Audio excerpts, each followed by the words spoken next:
We've had 2.5 years of preparation as Terry Venables has tried to get English football to grow up and add sophistication to the traditional power and passion.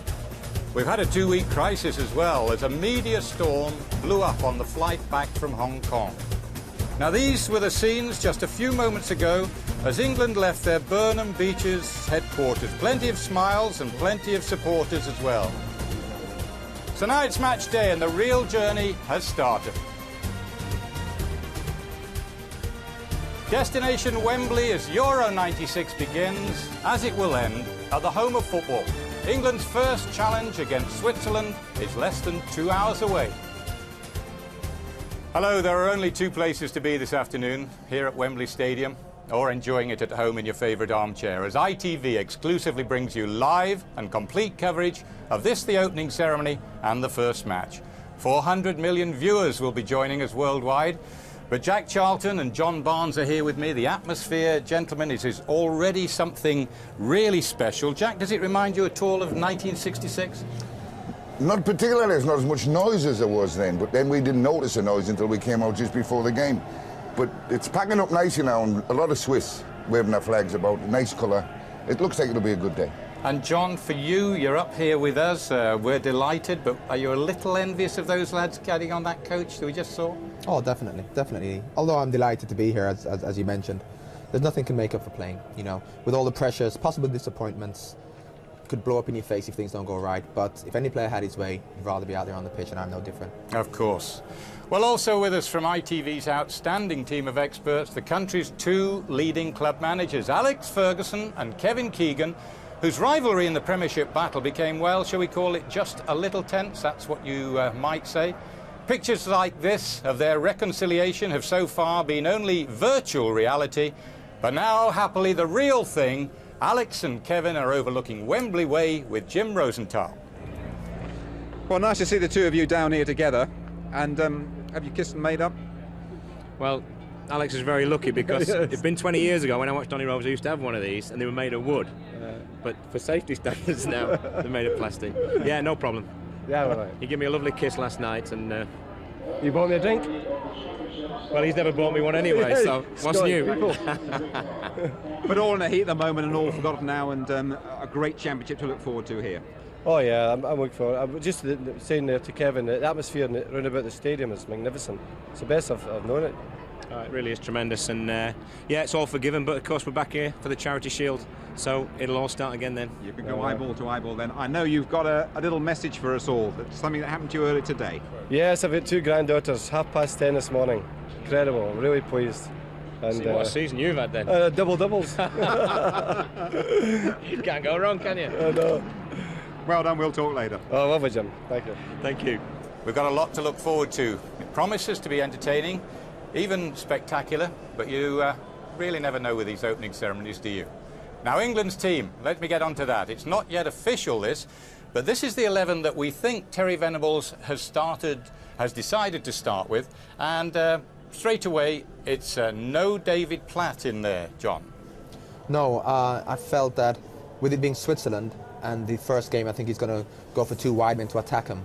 Had it been Holland, then we probably felt, well, we needed an extra midfield player because of the way they play. Platty probably would have played, but I think he's a very positive side. He's gone out to pick two wide men and Gascoigne and Ince in the midfield. And Jack, the Swiss possibly going to play 2 or 3 up the front, aren't they, as well?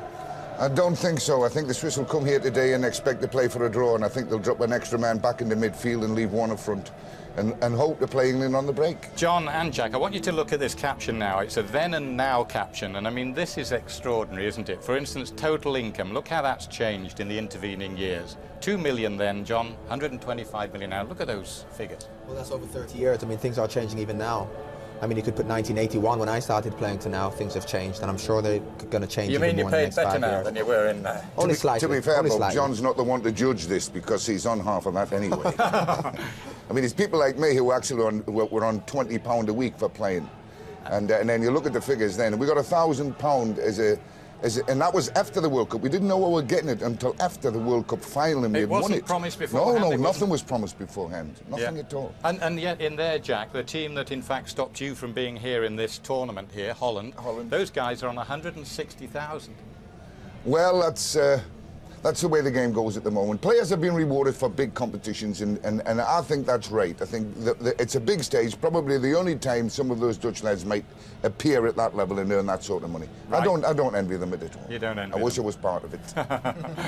Well, that Dutch bonus certainly makes Alex Ferguson's new deal at Manchester United look pretty paltry, doesn't it? As for winning a double-double, which he's done, well, that's priceless. I wonder what Alex and Kevin Keegan think and make of it all. They're with you. Well, we've been talking about money and about the differences between 66 and now, but I would think the England players getting ready for this game today, Kevin, money would be the last thing on their minds. Oh, definitely. And, you know, it is very difficult and probably even wrong to compare 66, 30 years ago we now. I mean, not only has football changed, but the world we live in. If you just look at, there were no computers. I mean, it's been massive change. And I know a lot of people think the players get too much, but there's a big pot there and they should get their share, and I'm all for that. Alex, they deserve everything they get. They're the star performers, but we're looking for star performances out there from everybody today. Well, I think when you go into Wembley, I think the atmosphere, the occasion, everything else is forgotten because they're in a competition then. They're against the best players in Europe and they want to do well, and I think everything else pales into insignificance, really. I think they'll be well up for it. Thanks to you both once again. All right. Yes, thanks Alex, thanks Kevin. They're friends really, honestly. Well, the opening ceremony coming up in a couple of minutes now. The match kicks off after that. Already the atmosphere here it's very special. It's a huge if nerve-wracking occasion. It's all live only here on ITV. It's the biggest day of football for many years. Going into the first game of the championships, it's important you get a good result. Let's hope we do today. England versus Switzerland. I hope I'm not too busy today.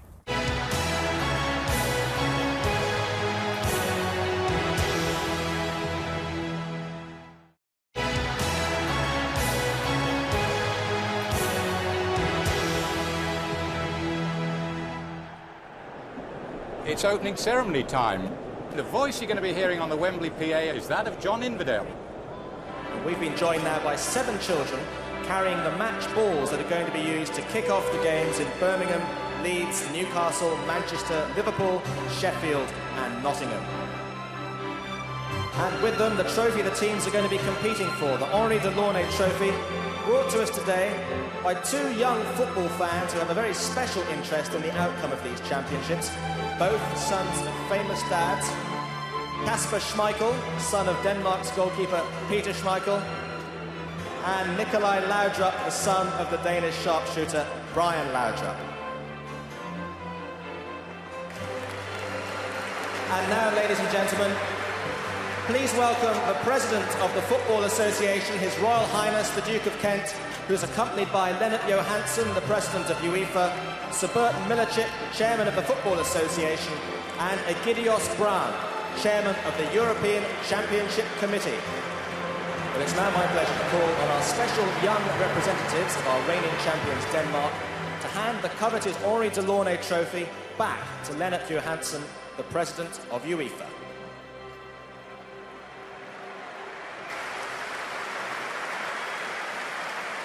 And with the Henri Delaunay Trophy back with the President of UEFA, His Royal Highness the Duke of Kent will now officially declare the final stages of this championship open. Ladies and gentlemen, on behalf of the Football Association, I warmly welcome all the participating countries in Euro 96 to England, the home of football. And I now declare open the 1996 European Football Championship Final.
What a spectacular sight for the 76,000 of us here in the stadium and the 400 million watching on television screens around the world. You're seeing 40,000 balloons reaching for the skies.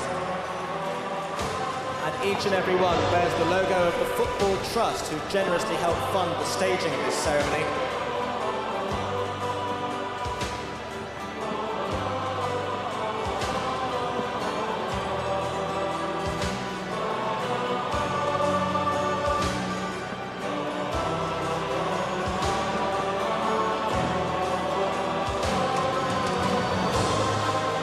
So with the England and Switzerland teams about to warm up for our first game, we're bringing the opening ceremony to a close. Incidentally, it's 25 years since England and the Swiss met in this competition, and that was in a qualifying match here at Wembley. It finished 1-1, which may or may not be an omen for this afternoon. This is England's 6th appearance in a European Championship final, and it's the very first for the Swiss. And we mentioned the 76,000 who are here today. Very warm welcome to the 12,000 or so visitors from Switzerland who are here this afternoon. Our thanks must go to His Royal Highness the Duke of Kent, the officials of UEFA and the Football Association, our 11 distinguished former England internationals, all the boys who gave us a look back into the history of football, the Wembley school children representing the teams as they're leaving the field now. The Red Devils, the Red Arrows, Mick Hucknall and Simply Red.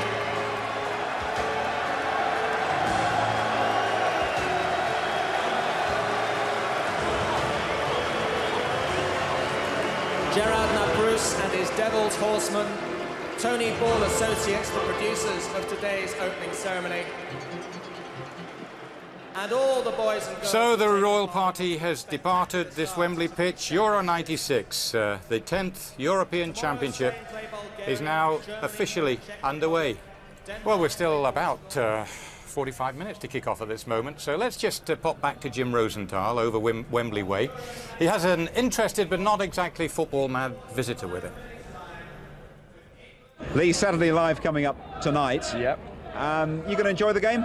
I'm going to try and get out during rehearsals to watch it, because we'll be rehearsing while the game's on, sadly. But I think what I'll probably have is an attack of the runs this afternoon. So I've got to nip out to the dressing room again, and I'll just sit there for 20 minutes, watch a bit of the game. So you're actually coming here to just have a little sniff around, and you're not going to see the game? No, you've just brought me here to torment me, haven't you? It's like, come and see the game, and then go away again. That's what you've done. But yeah, I'm here. I'm getting a bit of the atmosphere behind, as you can hear. You bought your own fan club here? No, not that lot. What's it like to have no hair, they're asking? Well, I'm just going to go and attack them in a moment, because that's the kind of thug I am. That's Lee Hurst for you just there. Now, we thought we'd have the teams by this time, but we haven't had them confirmed yet. The only thing we know is that David Platt will not be in the England team. And John, are you surprised in any way by that decision?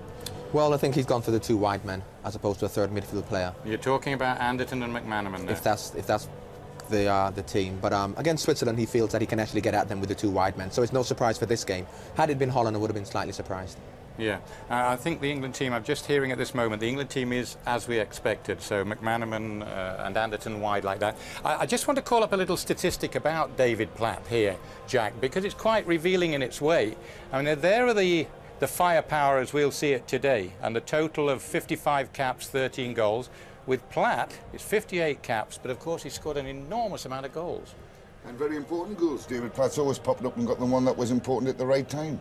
And but you need a midfield player today, which is why Terry's left him out. Platty, it's no good having a player who goes into the 18-yard box all the time and makes his runs and scores your goals if you're getting torn to bits that people are going to run at you through midfield.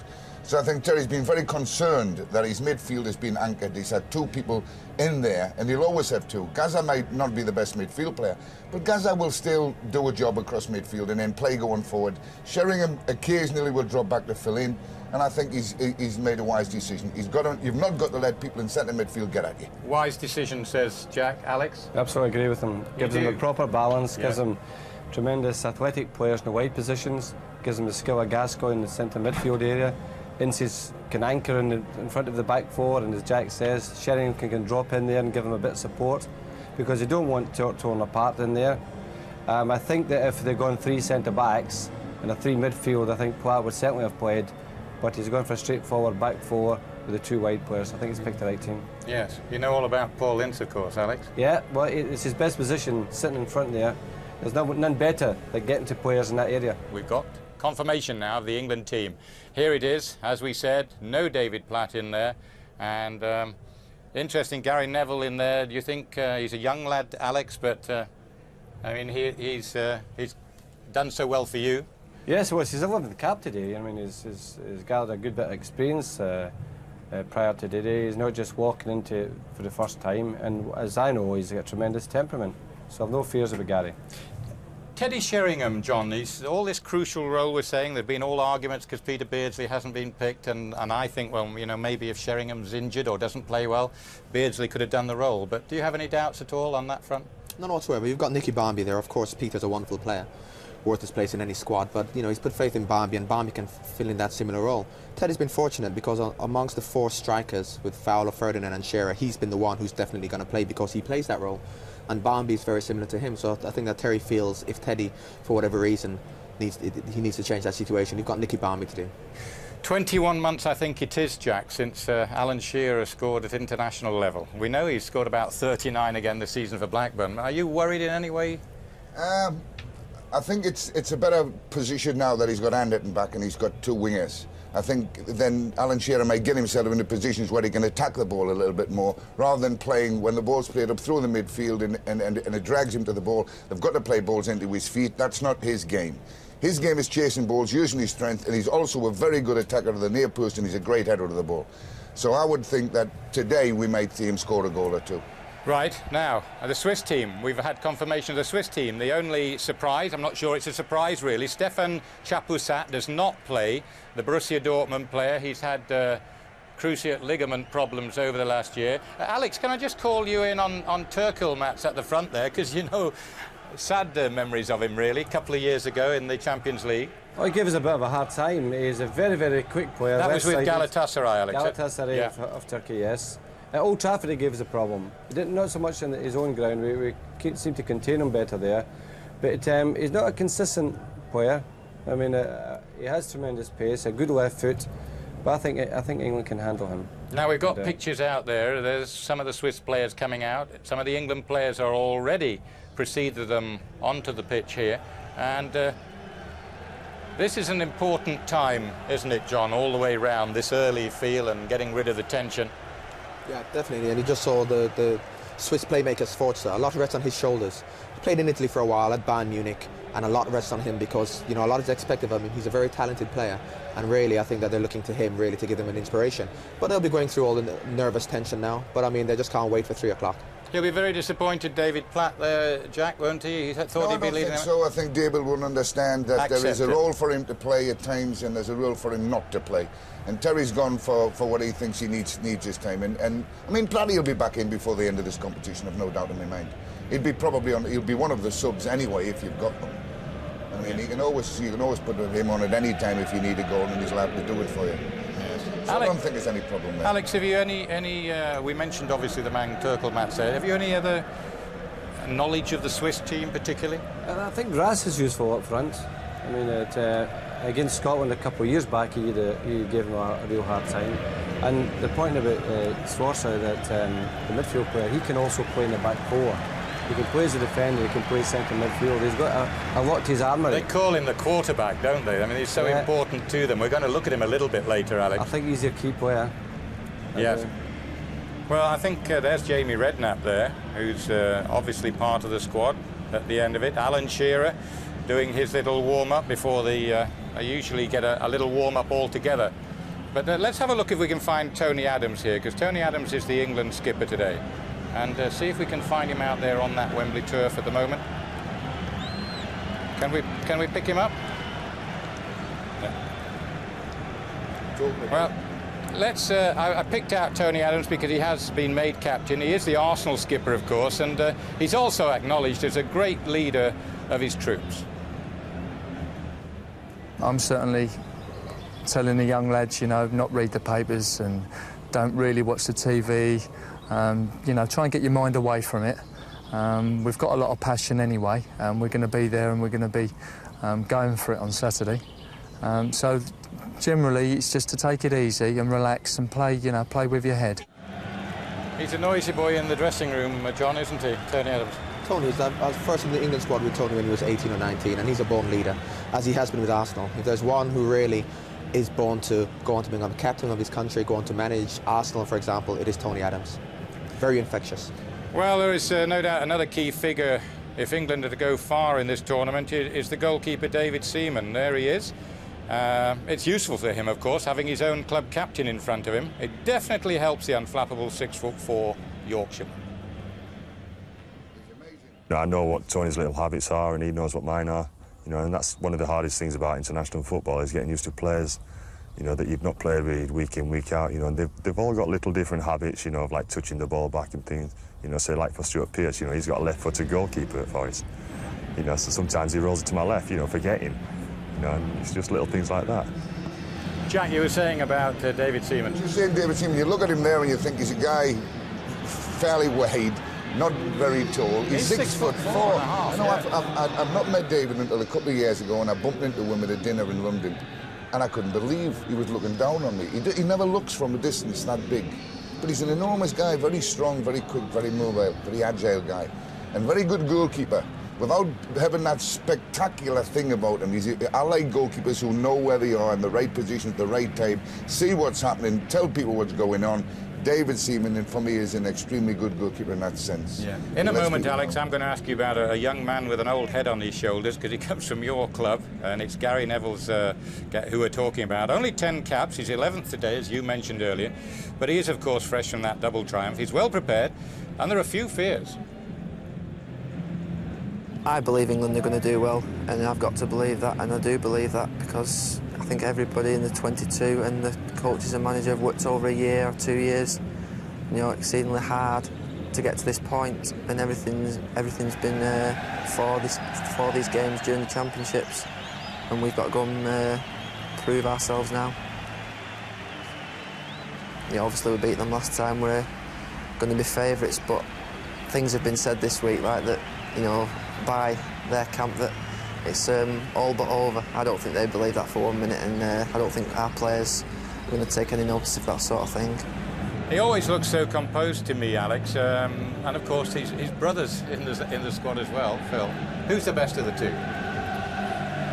Well, Gary's a born leader. We've always said that about him from his inner youth team away back. He was captain then for a long spell, and good leadership qualities, good temperament, determined. Philip has got the more natural ability and tremendous balance and pace, but Gary's a good leader. I mean, you couldn't choose between the two. They both have done exceptionally well. Are there enough leaders in this team, John, in this England team? I think so. I think they've got an inner belief, a self-belief, coming from the fact they've been together for a while, out of adversity with what's been going on. You know, they've come together with the incident on the plane. I think that they're really determined, and if you look at them, they've got a self-belief that I haven't seen in an England team in a long while. Jack, you know what it takes to get into a big tournament and have a really good team to do well. Do you see this England team progressing? That's what we're here to watch and to find out. I would hope so, and I hope the balance is right. What worries me about this England team is the lack of pace. Not the lack of pace, but they've got to learn to pick up the pace of international football in competitive games. They've not had to do that, and I'm worried about Gaza. When he turned up in his blonde hair, it makes him a target, not only for his own players, but for the other players as well. He's easy to pick up because you can see him immediately. I'd rather he had dyed his hair black and disappeared and popped up occasionally. Now he's all over the place and they know where he is. We know that football is such a topsy-turvy game, rapid changes of fortune, probably none more so than Gareth Southgate. He's got such an important role now in this England defence. He's a very bright lad. And what a year for him, really, leaving Crystal Palace and now enjoying terrific success with Aston Villa. I think I should probably sit on a beach somewhere in July and think back on what's gone on in the last 12, 13 months, and it probably hit me very strongly then. But at the moment, it just seems to have been a roller coaster that's carried on rolling, and the move to Villa was fantastic for me. I owe them an awful lot, the guys there and the coach and the manager, and really I feel that that's helped me to develop as a player and as a person, and made me a lot more confident, so that when I've been able to come with the England squad, I've been able to sort of grab the opportunity a bit more. Do you like Southgate, Jack, as a central defender yourself? He's one of the modern generation. I mean, he's quick, he reads the game well. He doesn't challenge and tackle from the back. He tends to try and win the ball rather than going. The days of the big lad kicking people from the back are gone now. That's not allowed in international football or any football now. He's the new breed of type of centre-half. The sort that we're going to have to get used to. Right. And he can play from the right and play, will come into the midfield on the odd occasion. Very comfortable on the ball. I mean, totally different in every way to what I was.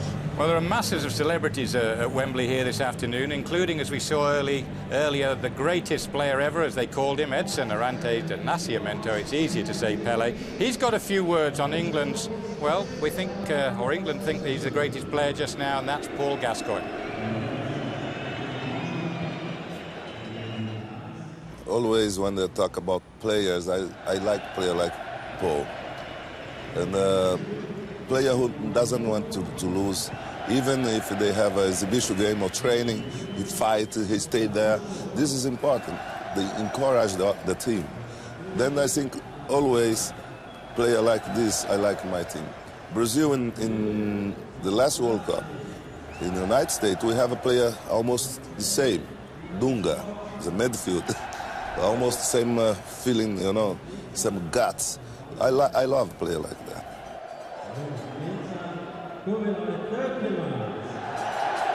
He's being compared there to Dunga, and that's quite interesting. Well, I don't see that similarity. I thought that Dunga prefers to play where Paul Ince plays, really. More Paul Ince than Paul Gascoigne. Yeah, I thought so. But the thing about Dunga that people underestimate, he hasn't got a great deal of pace. He's one of the best tacklers in the world. Tremendous, and of course, being Brazilian, he's got a good array of talent and skill. But I think Paul's more of a player who will give England more scope in the last third of the field. I'm hoping that that's the area in which he'll really come to light. OK, thank you very much for the moment. So the players just half an hour away from the biggest match of their lives. Who'd be in Terry Venables' shoes just now? It's building up for this. This is the real thing. This is what we've been preparing for. And I think I have the anticipation it's going to be a great tournament with the teams that's in it. We just hope that we're going to be successful. And we're ready to start.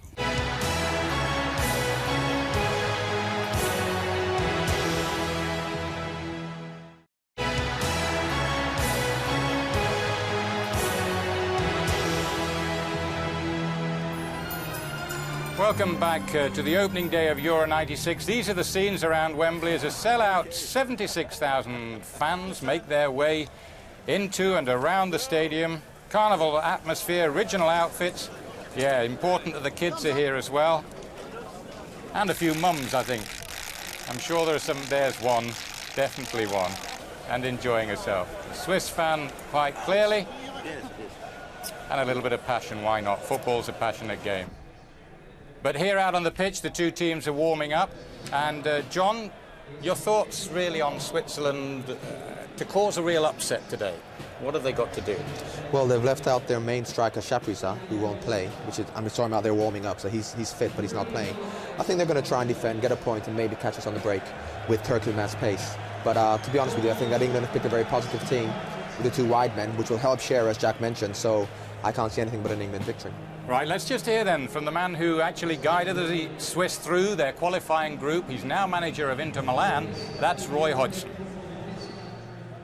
If you were in charge of the Swiss today, what would you tell the players about how to hurt England? How much time you got? I think that you don't tell players, you work on things. I mean, obviously the England system, like all systems of play, has great advantages and certain areas where it can be put to the test. But I mean, at the moment, no one's yet found a system of play which is totally foolproof defensively and totally effective offensively. I would make sure the players were aware that the England team will be really keyed up and fired up for the occasion, that it will be a test of character and strength as well as a test of footballing ability. But it's important not to just compete with England on a physical plane, you must also compete with them on the tactical, technical plane. Well, that's Roy Hodgson. Win or lose Euro 96, we do know, of course, that Terry Venables departs the job at the end, whenever that is, and the new England coach will be Glenn Hoddle. Now we can hear from Glenn now. Glenn, future England coach, but here today, above all, as an England fan. Yeah, very much so, Jim. Yeah, looking forward to the game and travelling to the game. It's been a magnificent buzz around, and there's a lovely atmosphere outside the ground. And I'm sure it's going to be the same in, but it's going to be a great day for us, and I'm sure we're going to get a good victory. The players will appreciate it's a lot cooler today than it has been over the last couple of days. Yeah, it was a little bit worrying yesterday. The heat was really intense, 31, 32 degrees, and in the stadium would have been very difficult for them. But fortunately it's cooled down a little bit, and it allow us to play perhaps a little bit of a higher tempo game, which I'm sure Terry will be looking for. But no, we're fingers crossed. We're all hoping and praying that we can get off to a good start. Well, we all wish Glenn well in his new post, and he'll be an interested observer as well as being an ITV observer as well during this tournament. Now, we saw some of the boys of 66 earlier, including our own Jack Charlton, but we can find and see now that famous England footballing knight, Sir Stanley Matthews. What are your thoughts about this day in general? I think it's wonderful. Looking over here, I think the atmosphere today is absolutely wonderful, and I feel sure that today, and also that it inspires the England players. They've got the atmosphere, and I think it's going to be great. The expectation of the country is on the players' shoulders, though, Stan. Well, isn't that nice? You've got to have responsibility. You don't want to go on the field with no enthusiasm. You've got to have responsibility to bring the best out of you. If you go on the field, you have no responsibility, what do? You play around. But if you've got responsibility and the atmosphere is there, it's going to make such a big difference to the team. You've got no doubts we're going to see an England win here today, then? I don't, no doubts at all. I feel sure. He's a wonderful man, Sir Stanley Matthews. I met him yesterday and had a good chat. I think he's in his 81st year now. He's a great, great enthusiast. Still loves the game. Now, the players are still out there, but they'll be going in and back out in about 10 minutes. And that's for real. You'll see it all live only here on ITV. Later in the programme, we'll be offering a pair of tickets for the final in a special Golden Goals competition. But will England be able to find the net today? Hopefully we can pose our game onto them, get the balls out wide and get the crosses in, and who knows, Alan Shearer might even get a goal, you never know. Funnier things have happened. And we've really got to be collectively spot on and positive in our own frame of mind and get out there and show everybody in this country that we mean business in this tournament.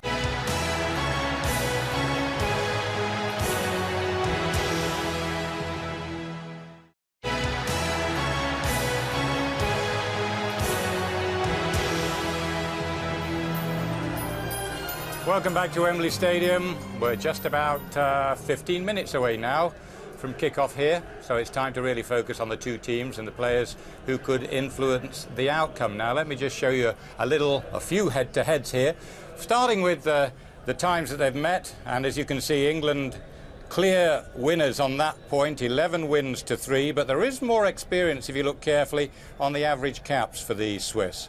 So there's slightly advantage to them as regards experience. As regards championship best, well, this is England. In 1968, not many people remember that they finished in 3rd place there. And in the World Cup, well, winners in 66, as we've reminded you many times this afternoon, and 4th place. Got to the semi-finals, finished up with 4th place in Italy in 1990. And this is the Swiss. It's not a wonderful reading, this, really, for the Swiss. And you can see qualified only on 2 occasions out of 9 there, and probably more memorable for the World Cup when Roy Hodgson got them there in America. As for qualifying, they did really well. Switzerland, that's how they finished on top of their group. Now then, we're just minutes away here. What sort of type of game do you think we'll get, Alex, today? Well, I think that John made the point that Switzerland will try and set a stall where they're not going to lose the match. I don't think it's the worst thing in the world, England drawing today, but obviously I think they should win the match. But Switzerland will depend on England running out of patience. And if they do run out of patience, they become reckless in their attacking. you could lose the match. Yeah, you have to be patient, Jack, going back 30 years. I know it's a little bit different, but you drew the opening game in '66. Got to be patient, and you've got to, I mean, unfortunately, this game for England is a game they must win. They have to win today. I know you're saying... Bearing in mind that they're going to play against Scotland a week today and then Holland. Right, they've got Scotland and they've got Holland in the last match, and if they win this game today, they'll qualify. If they don't win this game today, then it's very, very doubtful if they will qualify. They need to win this game today. Yeah, but you think they will, John? Are you confident? I mean, are you nervous for them? How are your feelings at this moment? I'm glad I'm up here. No, I mean... No, you're not really. I'm not really, no. But I think that it's important for us to get off to a good start. Not just after 90 minutes winning the match, but the first 15 minutes. Set a good tempo to really go out and attack them. Then the crowd will get behind us and the whole country will be behind them. So it's important in the first 15 minutes, although we have to play patiently, we have to play an up-tempo game. You think Paul Gascoigne, who we saw there, you think he's matured enough to be calm in these situations rather than that over-the-top Gaza we saw in the Cup final one season? Definitely, but Gaza will start off very quickly. But the thing about Paul Gascoigne now is that he can continue that throughout the whole match, whereas once upon a time he would burn himself out after 60, 70 minutes. But he can last the pace. Well, look at this. This is the tunnel here. We've talked about this moment really for months. The moment is almost upon us. It's always a very, very special feeling in that tunnel, coming out of it, being in it, into what is really an expectant and highly charged arena. 30 years ago, Bobby Moore led England into an historic adventure here. Today, it's Tony Adams who bears those 3 lions on the chest with equal pride. It's England against Switzerland, and it's described for you by Kevin Keegan. And first, Brian Moore. Well, the two sides getting a wonderful reception here in true Wembley weather. As you've heard, it's a good deal cooler than it was yesterday. Almost perfect conditions. And soon the speculation will be over. And with it all the hype and the preparations. And really this is the time we've all been waiting for. Not least the players themselves, you can be sure of that. And at last we shall get boots on ball in earnest. And Euro 96 will be underway. Happily, the scandals and the scares and the scramble for the tickets is over. Let action commence. And after what's been a really excellent opening ceremony, full of vigour and colour and pageantry, very well stage managed. Congratulations to everybody in those terms. What England fans now want, and Terry Venables in particular, want a good, rousing, victorious England performance to cap it all off.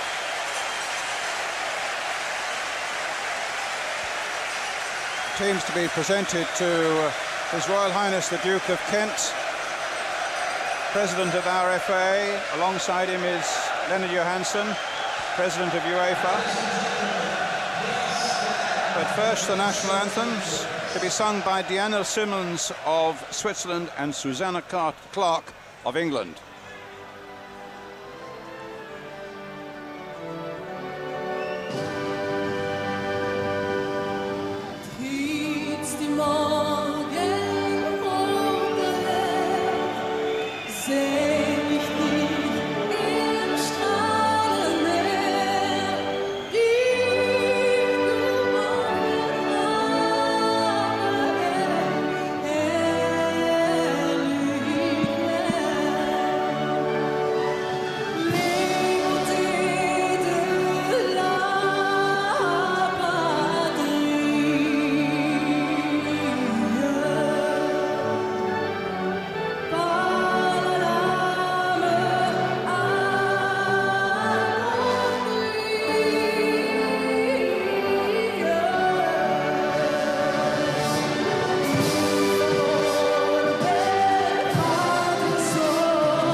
beautifully sung and very well respected by their English host, let it be added.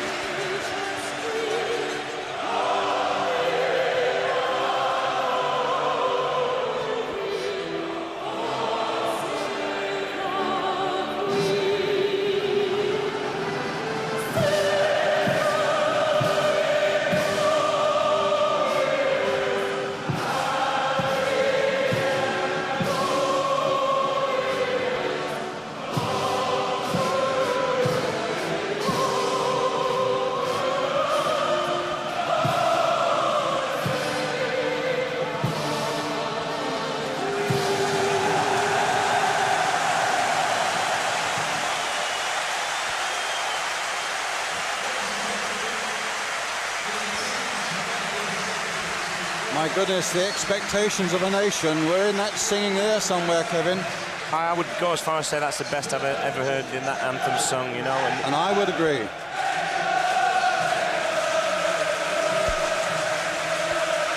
The expectations are sky high here as His Royal Highness is introduced to the Swiss team with their captain there, Alain Geiger. Today winning his 111th cap, the number 5. Very quick, almost cursory handshake. I think the timing allowed for this is something like 3 minutes, and His Royal Highness is very obviously aware of that. The referee from Spain, Manuel Diaz-Vega, who also refereed the Champions League Cup final in Rome a couple of weeks back between Juventus and Ajax. Tony Adams, of course, the England captain, with David Platt on the substitutes bench today. Adams no stranger to this sort of responsibility. He was captain of Arsenal, I seem to remember, at the tender age of 21. Paul Gascoigne with an even brisker haircut. And all the hijinks in Hong Kong and all those allegations on the plane home are behind them, and many suspect may well have bonded them together still more. My word, what a job they've got to do this afternoon. The Dutch coach was saying the other day that it's so open, this tournament, any one of 12 could win. England would certainly be in that 12, and if they get off today to the right start, the roll will be underway, the crowd and the press will be behind them. This is the Swiss side. They left out from their squad of 2 players, very popular ones, Knupp and Sutter. The Everton fullback Mark Hottiger is suspended for this game, but make no mistake about it, there are dangerous individuals in this Swiss side who qualified incidentally at the top of their group. Sforza, the number 10, is a brilliant midfield player. Watch his free kicks as well. Turkil Mas, the number 14, wide on the left, once of Galatasaray, a winner over Manchester United. Grassi, number 9, a tall and really effective striker. No place, incidentally, for the Dortmund striker Stefan Chapuisat. Well, England, as forecast in most places today, they've left out their skipper and midfielder David Platt. He'll take his place on the bench, and Tony Adams, a really passionate leader, will take the captain's armband. Terry Venables really has opted, one supposes, for a flat back 4. With Gareth Southgate alongside the new skipper Tony Adams. Paul Ince and Paul Gascoigne will patrol the centre midfield. Darren Anderton and Steve McManaman out on wide, and Teddy Sheringham and Alan Shearer, they'll be in the front line.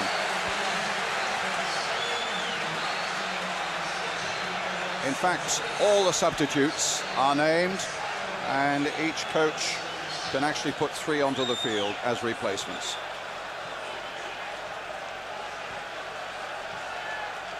So the long wait is almost over now, Kevin. Yes, as you said before, Brian, everything's been fantastically stage managed here. The one thing you can't do is stage manage a football match. What we really want, and looking at the England side, I see so many leaders in there. Pearce as a leader, Adams as a leader, Ince as a leader. The one man who we really need to lead us, I think, in this tournament is Alan Shearer. Everyone's gone quiet on him, no one's talked about him. But if he comes on fire in this tournament, we'll win it. He's not scored in 12 games now, not since September '94. But he's saying this week, not for a moment has his confidence wavered, and certainly Venables' confidence in him hasn't wavered. The crowd really rousingly behind England at the moment.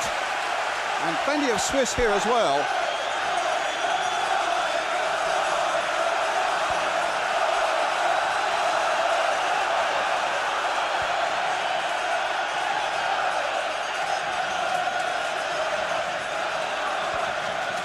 The last check from the Spanish referee.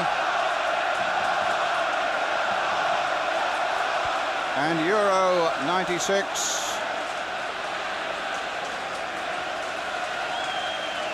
is surely about to get underway. The first touch for Anderton and for Neville. There's Southgate playing it wide. McManaman. He's got good memories of Wembley. Oh, and that's a great start by him. Crossed inside, Geiger getting it away. A little flick there. Vogel trying to get to it also for Switzerland. Youngest player in their side, out of play. England with such terrific matches coming up in this group.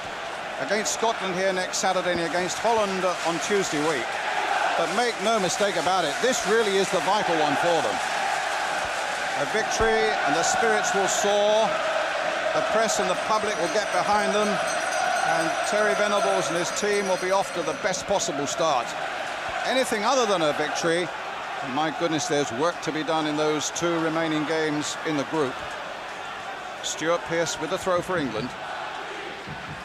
Throwing it long towards Terry Shingham, not it away. And a good shot there by Darren Anderton. And a good early touch for the goalkeeper, Pastola.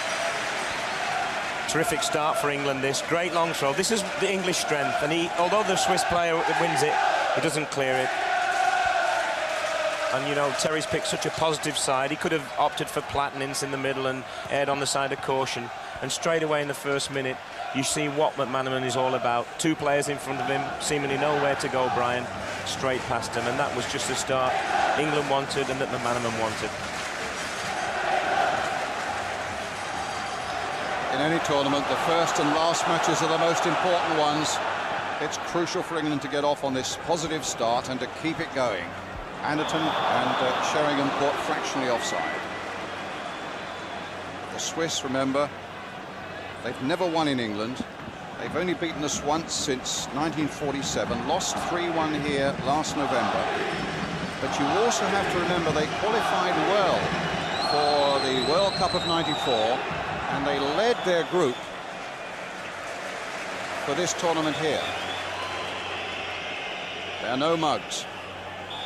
There's certainly no mugs, Brian. They've had a little bit of... That's their manager, sorry, Arthur George, with the manicured moustache there. Not the most popular man in Switzerland at the moment, because he's left out 2 or 3 very popular Swiss players, a Portuguese and a canny one. Sorry, Kevin. Well, I was going to talk about him anyway, Brian, but what I was going to say is he doesn't seem to favour the real stars, and I think at international level it's dangerous if you don't.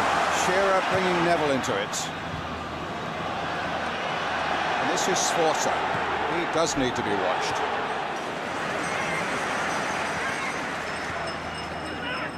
Gascoigne. Foul on him, free kick.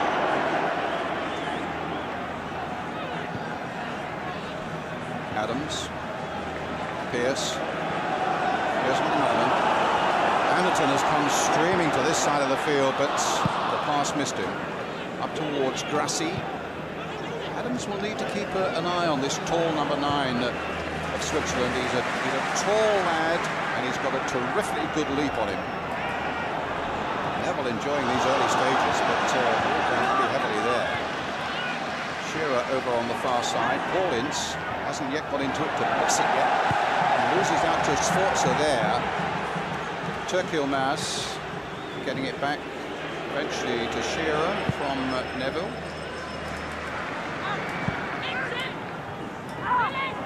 Shearer. Sheringham. Gascoigne. A bit of space ahead of him. Good determination there by Gascoigne. Can he find Teddy Sheringham? Got that right on the edge, but there was no foul. Great footwork there from Gascoigne, and he rode his luck a little bit. And actually, I thought it was a foul, this, but he just knocks a little ball into Terry. He gets a touch. Maybe he stumbled over it. Fitzsimmons ball.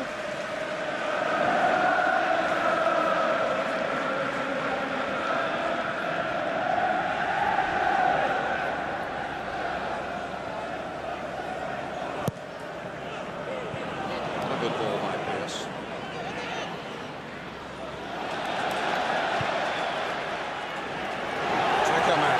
Oh, he's shaken off Adams. Turkelmas with a chance now for Switzerland. Oh, goodness. As well for England that Gareth Southgate got in there. For once, Turkelmas got the better of Adams, and just for a moment, that looked mighty dangerous indeed. Well, there lies the danger. One ball, he's very, very strong here, and unfortunately just can't get it round, and Southgate gets a really good block in.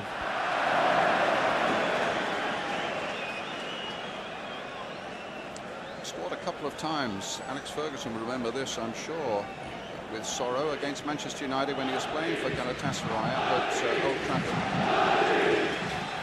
I was pleased to hear that Alex Ferguson got the second in the derby. He seems to have gone first in everything else this year. Maybe his luck's going down a little bit. McManaman killed beautifully. Gascoigne's on a run for him. Gascoigne was also very well spotted by Bonvin. More notes for half-time from the England manager. He's been in a very relaxed frame of mind all week, and indeed so have the players down at Bissam Abbey. Adams won that well enough against Turkelmas. Given away to Fergal. This is Vega. Towards Grassi. This is Geiger. Usually plays as a central defender, more as a holding role in the midfield today. Sforza, he's the one we need to watch. Trying to get Turkelmas away. Adams was quick there. Ince lost out badly. Suddenly they're in behind us again with Turkelmas played inside. And once again, Gareth Southgate to the rescue for England. Once again, we've looked anything but effective in deep in defence, and could have got caught out again. Turkelmas again, the man at the centre of it. Schwarzer with the corner.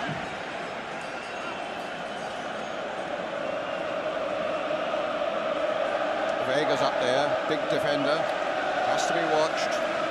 Henshaw's as well, but a safe catch for Seaman. I'm slightly worried about us in defence there. Can I put a point to you that the thing that concerns me a little bit is that without the likes of Pallister and Mark Wright and Rob Jones and Lasso, it's not a totally tried defensive unit playing together often enough. Yeah, for sure. I think Terry Venables would have liked everyone fit, and possibly this would not have been his choice back four. But the one thing that worries me slightly is the fitness of everybody. You know, Adams hasn't played all the time. Southgate hasn't.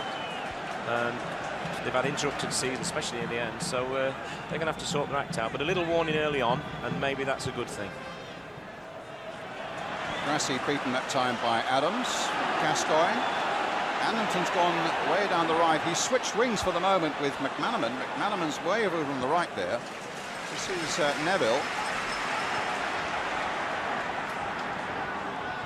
Playing it short from McManaman. Shearer's waiting. Sheringham's waiting. In vain.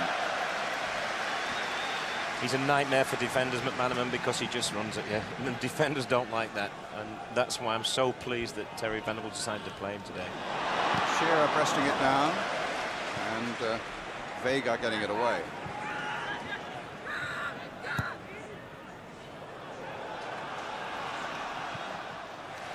England's throw. We talk about the England back four there, Brian, but also the Swiss back four is very young, very inexperienced. There's Henshaw's one of the youngsters. He's only 21 in Germany. Good long throw. Sheringham tried to make something of it. Swiss didn't quite know where it had landed.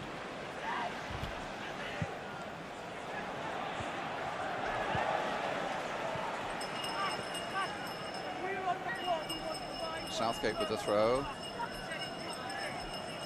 She's going to leave it for Neville.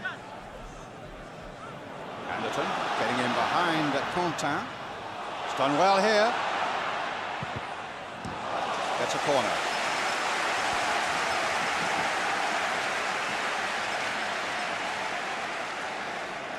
season riddled with injury for Darren Anderton might have a glorious conclusion here. Here he is with a corner for England.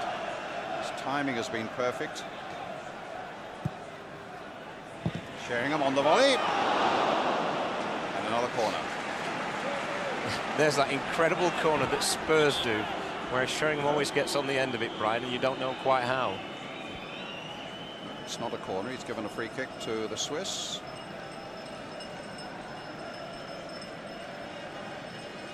What a great season he's had for England as well. You know, I mean, it's really, he's took the place. Peter Beardsley probably was a lot of people's favourites, but he has played well in that position for England, putting some great performances, Teddy Sheringham. Seaman getting it away.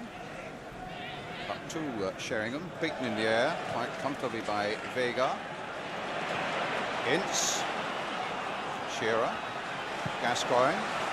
McManaman on this side now. Gascoigne. Space here for Gary Neville. Towards Darren Anderton, well beaten though by Vega. Flag was up in any case.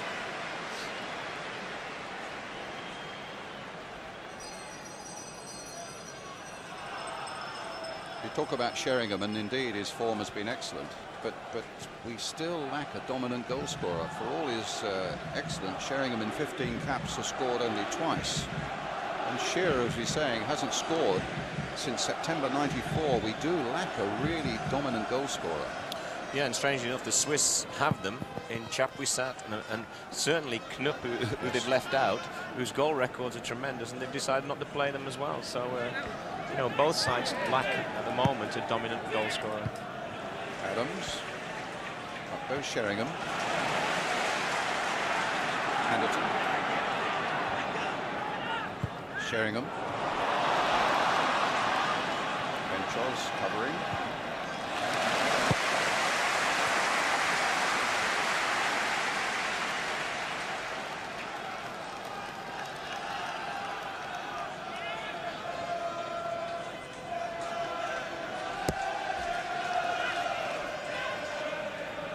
Good long throw. Again towards Sheringham. Geiger. Knocked back by Southgate. Flicked on by Neville. Picked up by Ince. Anderton. Driven towards Shearer.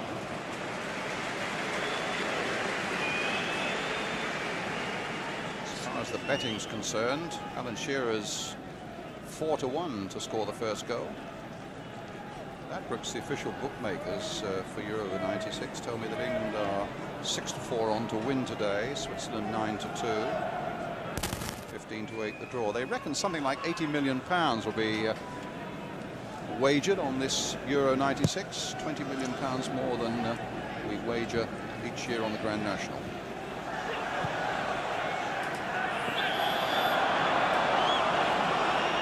Free kick to the Swiss.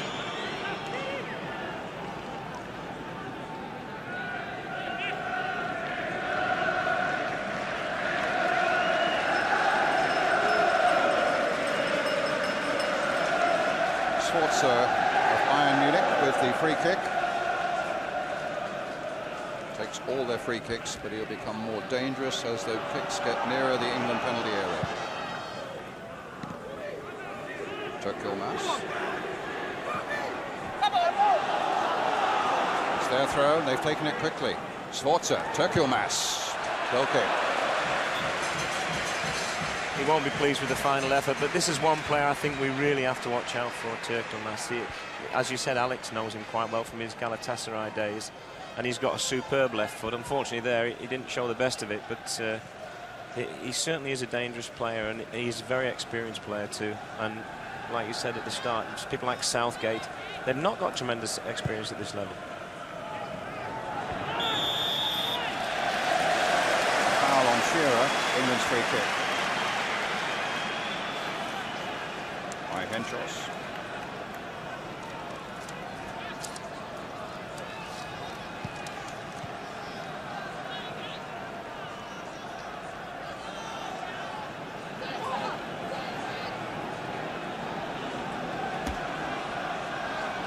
Gascoigne behind it.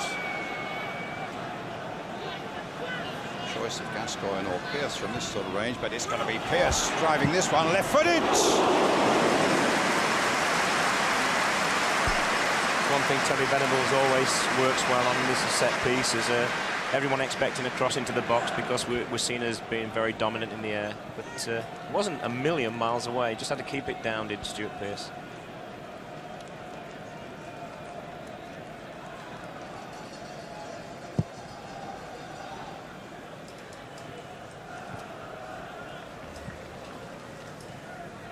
Switzerland throw.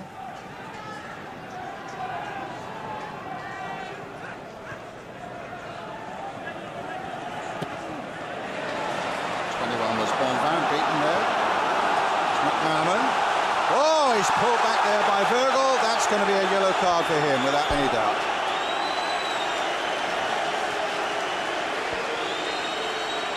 Well, how he could not give a yellow card for that, I find that incredible. If you remember, Brian, the first one in the European Cup finally did the same thing, quite a bad tackle, but that has got to be a yellow card, and whoever's assessing him in the stands, and I'm sure there is somebody, they won't be happy with that. A chance to really set the rules down early on. Gascoigne with the kick. Gets it back again. Brings Stuart Pearce. He would love that to have come straight onto his left foot. Free kick to the Swiss. The other thing is that so often the opening game in tournaments, as you well know, Kevin, is what set the disciplinary standards. You know, if anything, you have to watch your step more in the opening games than in any other game. Well, there was the perfect opportunity for Mr. Vega. And I found when we watched him together in the Champions League final at Ajax Juventus in Rome that he was a very fussy individual. Yeah, like I said, though, he didn't give the first one, and then he really clamped down after that. And, you know, I'm sure McManaman said to the fullback there, hey, we changed the shirts after the game at international level.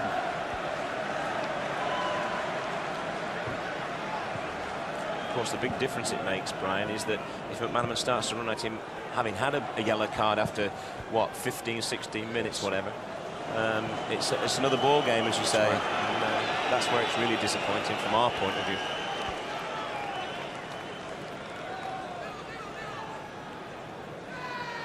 Jenneret, the young fullback, who's been brought into the side. In his second cap.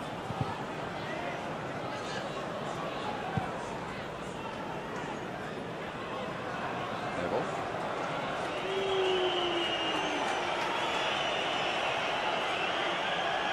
So a quarter of an hour or so, Kevin. England look comfortable without looking frightening. Yeah, they got over the couple of minor scares defensively, where they really didn't look completely in control. But I feel that the areas they must come out to is McManaman. You saw there, just him running at someone caused him problems, and he really should have been booked, as we said. And Anderton on the other side. And then the quality of the ball in has obviously got to be better than it has been so far. Adams with a header. Geiger. Ince. Up goes Gascoigne. Ince picks it up. A little flick through there. Finds Sheringham. Sheringham to McManaman. This is better for England. Played on nicely. There goes Ince, roaring on, and Vega gets across. Excellent defending there from Vega, who's got the same name as the referee, but I don't think he's any relation, Brian. He's from Spanish parents, though. Yes. Kunta. Little touch there, a good one there by Turkiomas. Leon, the referee, an advantage played as Bonvin finds Turkiomas. Grassi waiting in the middle. That's a corner conceded by Gareth Southgate. This is going to be the pattern of the whole game, I feel, Brian. We're going to have a lot of possession. We're going to be in control for long periods, but we're going to have to be very, very careful on the break. The Swiss are just looking to break on us, and of course that'll last for 90 minutes. With the way this coach plans the games, it's just perfect for him. Turkiomas with the corner.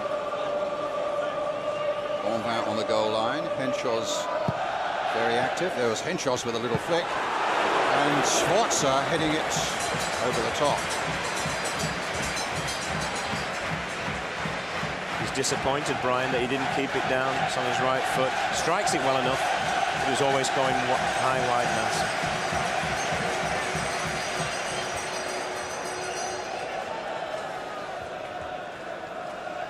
young midfielder is Sforza. Johan Cruyff, immensely impressed by him, he was saying a week or so ago. Plays for Bayern Munich, as I said. Seaman gets it away. Look on by Sheringham. Sheringham took a bang on the, while Shearer took a bang on the head.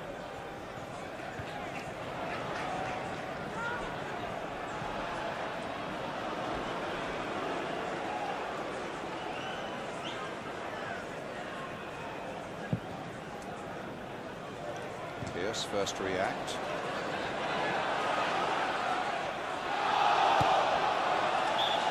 Ball out of play, an England throw.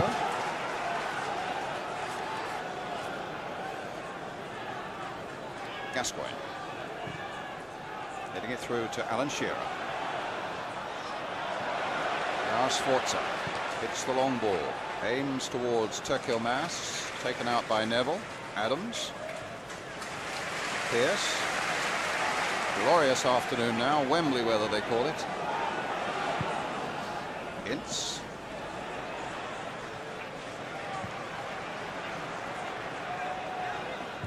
Neville's cross. Going towards Shearer. Might come loose for Gascoigne. Will he get there first? And get a throw.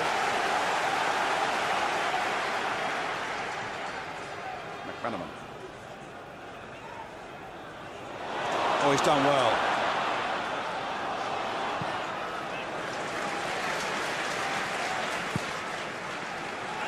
Another England throw.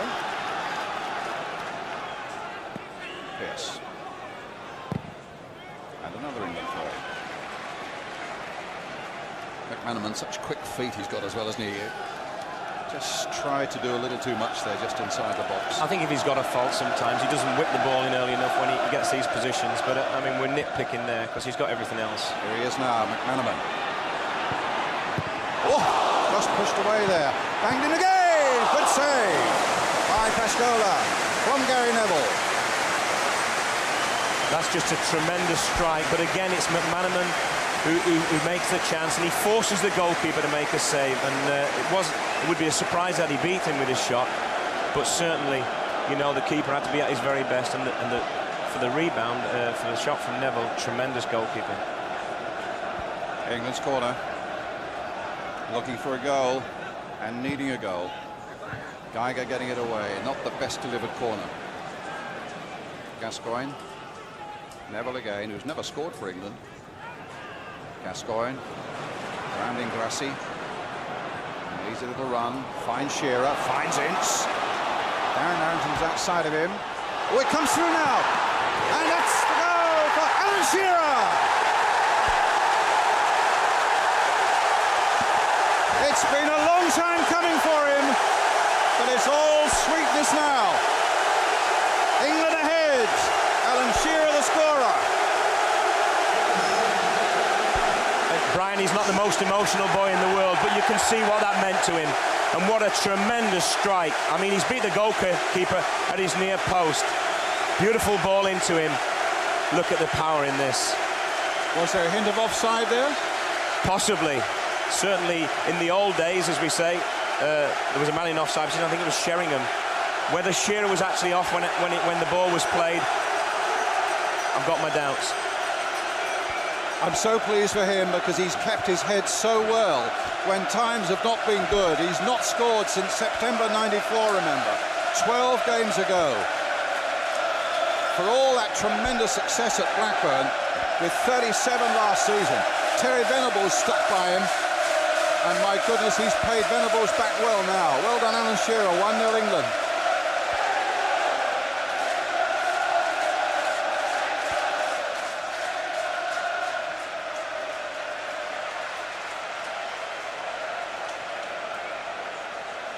Switzerland's throw.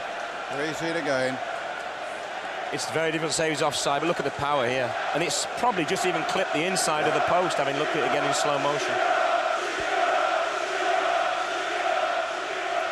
Ince with the overhead kick. Quentin. Southgate gets it away. Ince again. hit long. Shearer chasing, he'll chase everything. I have to say, my co-commentator just before the start said, I've got a funny feeling this might be Shearer's tournament. Yeah? Yeah, well, he's a great player. I mean, despite his lack of goals for England, I don't think anyone's ever doubted that he should lead the attack. You know, that people have had a little pop at him about it, you know, because the goals have dried up. Yellow card for Gary Neville. There we go, Brian. That's exactly what he did in the European Cup final. He didn't take the first one, but straight away now every player knows anything challenged late and anything untoward, he's going to get that yellow card out.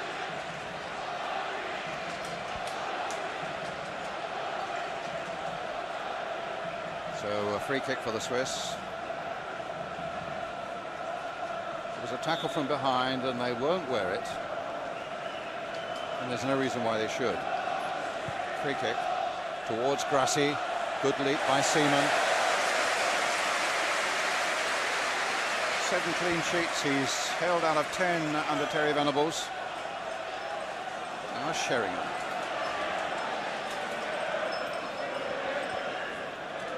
Here's McManaman. Gascoigne. Shearer losing out. Ince retrieves it. Adams with space on the far side for Neville.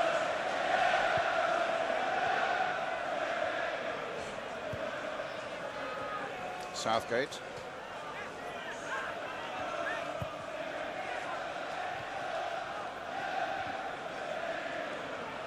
Ince once more. Vega.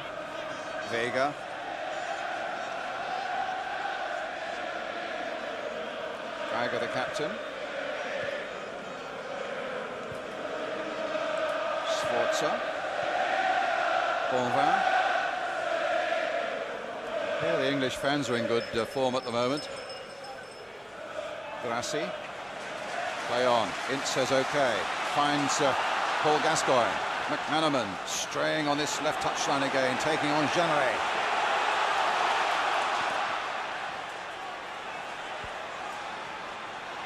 Again trying to hold up McManaman. McManaman finding Gascoigne. Gascoigne tumbles. That's a free kick. A yellow card.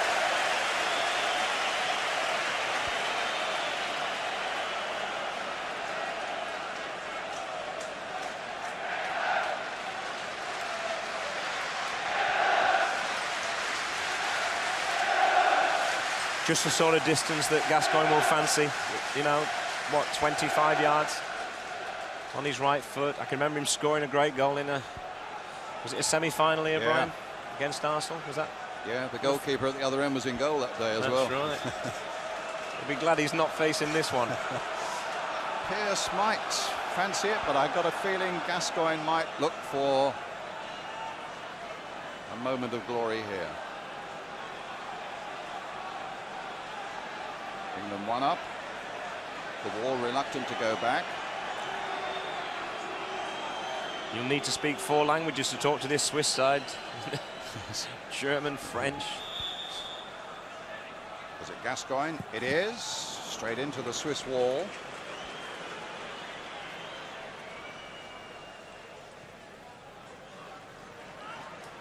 Here's Neville.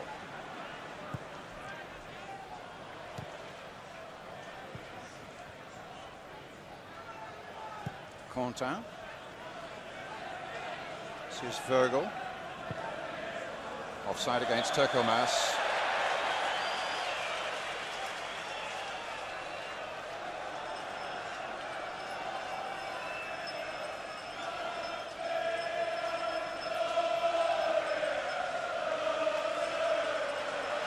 Oh, it almost given it away there. It was Gascoigne. Retrieved by Adams. Quentin. Geiger.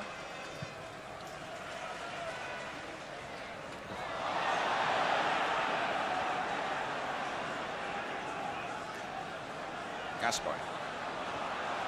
Shearer. On you go, Gascoigne. This will test his stamina And the ball inside wasn't a bad one, but it was aimed towards Sheringham. But Vega gets there first.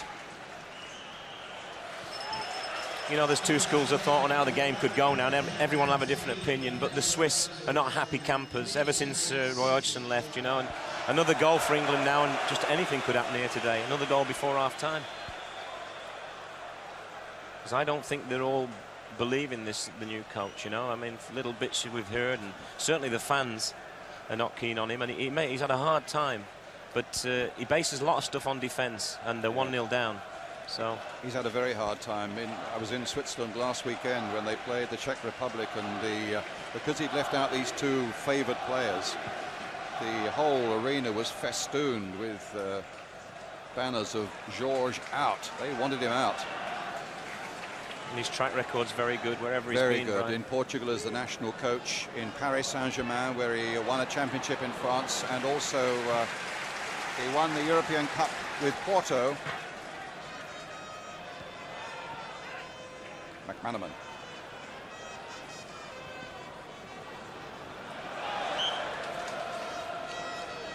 I would be just telling Stuart Pearce every time he gets it, just roll it into McManaman. Let him get on with it. Shearer, an overhead, picked up by Anderton. Up goes Ince against Quentin. And the free kick conceded by the fullback. And he's a tough one. He's a real passionate player, is Quentin. Played in the '94 World Cup, very experienced, and Pearce saying, get back to Swartz, we want to take this free kick. We want you back 10 yards. And this might be a Stuart Pearce special. And if it is, Marco Pascola will know all about it. Well, they've really mixed up the free kick so far, Brian, so, you know, expect anything here. But certainly the thing that's pleased me from them, they've made the keeper make saves most of the time. And while you're doing that, you've always got a chance. Well, it looks as though Pearce is winding up something ferocious here. Straight at the keeper. Doing exactly what he's got to do, Brian, make the keeper make a save, and that wasn't as easy as Pascola made it look. Just bounced before him, but great hands from the keeper. Now Vega.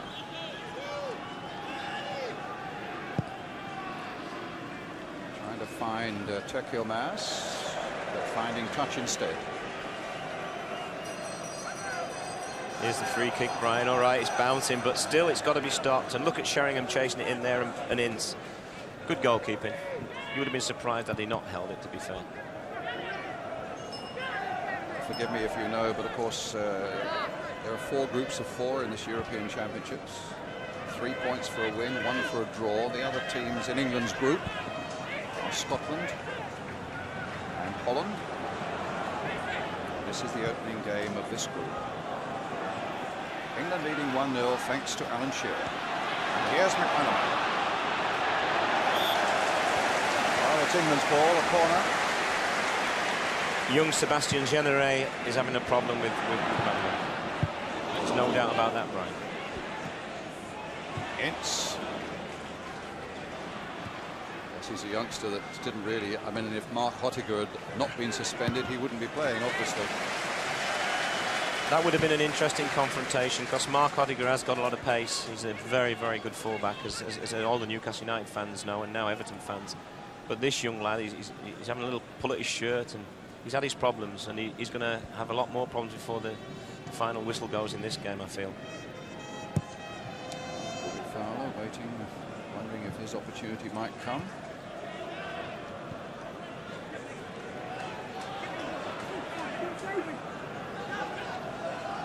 Pearce. Shearer. In towards Sheringham. Anderton takes it on. For 5 red shirts around them, they certainly believe in defending in numbers. As Kevin was saying, Arthur George, their coach, has got a very cautious nature. Looking to break out and to make good the goal that Alan Shearer has scored against them. This is Geiger. Quentin.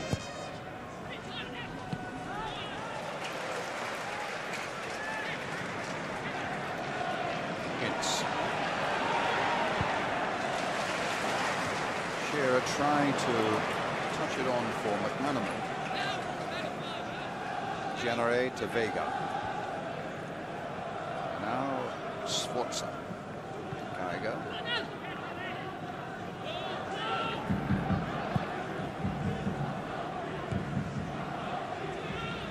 Adams. Foul on him by Turkiomas. The Swiss form leading up to this tournament hadn't been really a great deal to write home about. They drew in Luxembourg and they were beaten in Vienna by Austria. They did beat Wales 2-0, and then last weekend they lost 1-2 home to the Czech Republic. The crowd will love that bit of vintage Gascoigne there. The pass that found McManaman, played in there by Pearce, and well, Shearer was up there again. That is a terrific cross from Stuart Pearce, and you know, I think Shearer will be disappointed he didn't hit the target. Close enough, mind you, Brian. But a lovely little touch from Gascoigne that got it all away. It reminds you of a chap called Diego Maradona who did it right. once and knocked the ball far and I could kick it with my right foot, I think. Southgate hasn't missed anything in defence, and we might yet be grateful for the 2 very good interceptions he made in the opening minutes. He's like an insurance policy, Brian, isn't he? He's got the pace and he reads it well, and he's... Genere's cross in. There's our man again, Southgate. Now that's a free kick. Conceded by Pearce on the edge of the box. Now let's see, because Sforza, I tell you, is an excellent free kick specialist. And it'll be the number 10, I figure, who might well have most to say about this. On the other hand, it might be the number 14. He's got a beautiful left foot. He's Turkiomas. He really has. He might be the number 9 as well, Brian. Yeah. He won't be the number 9, Brian. He's walked into the wall. Well, whoever it is, I hope David Seaman can see what it is. Now they want Gascoigne back. Sforza's orchestrating the whole thing. He's just told Fergal to get into the wall and make things a little bit difficult.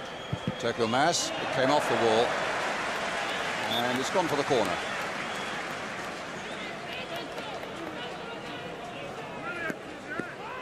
Guarantee before the day's out, though, you'll see 1 or 2 swinging free kicks from Sforza from that sort of position. Turkiomas then with the corner. England must defend well with resolution here. Turkiomas, it's a dainty little chip towards the far post.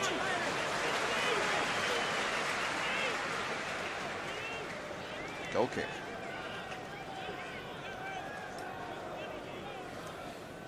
McManaman's had a very bright start to the game, as we've already said. Anderton, on the other hand, has struggled to get in the game. And the beauty of playing these 2 for Terry Venables is Anderton's just as much at home, in fact, probably more at home, out here on the left, just like McManaman is, going inside on the weaker foot of the fullbacks. And, of course, McManaman's happy on the right. Now, I wouldn't mind seeing them switch, you know, and just keep each other in the game.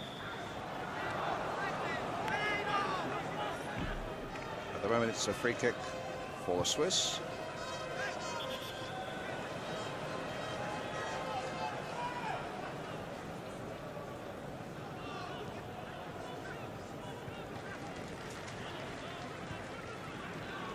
Vega.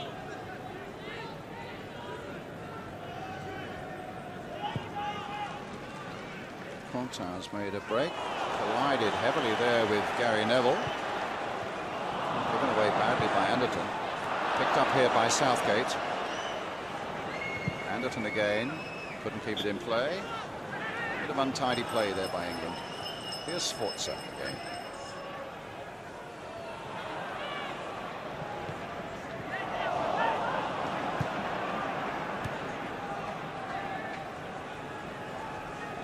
Benchos, young man from Hamburg. Picked up by England's captain. Now Adams coming out. Gascoigne alongside him. Pearce taking possession. Here's Gascoigne. Will he take on Fergal? Fergal's backing off him. Plenty of red shirts are back. But he finds Darren Anderton. Crossed by him. High passes Teddy Sheringham and doesn't reach Steve McManaman. Pearce claiming that he was backing into, that Grassi was backing into him. Pearce had his hands up and certainly wasn't holding him. The free kick was given nonetheless. Oh, nice dummy there by Turkomaz. He's done Pearce here. And it's against the crossbar. Knocked in again, and Ince will get it away. The referee got in the way of Fergal, I think it was, who came in. But that was a great piece of play by Turkomaz, who completely outwitted Stuart Pearce. And England saved by the crossbar. Well, a real let-off there for England, Brian. I mean, it was easier to score. I mean, there were two there to do it. Oh, yeah, but it was easier to score than do what he did. But he made such good contact, and it just went straight onto the crossbar. But that was a real let-off. But we deserve to be ahead. But football doesn't always give you what you deserve. There's an unhappy man. I know how he feels, you know. I mean, it happens. It's Sforza now. Turkomaz again. That time Anderton was right back there to help out Shearer. Gascoigne's gone on ahead.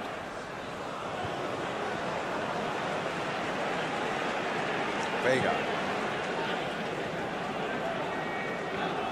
Fergal.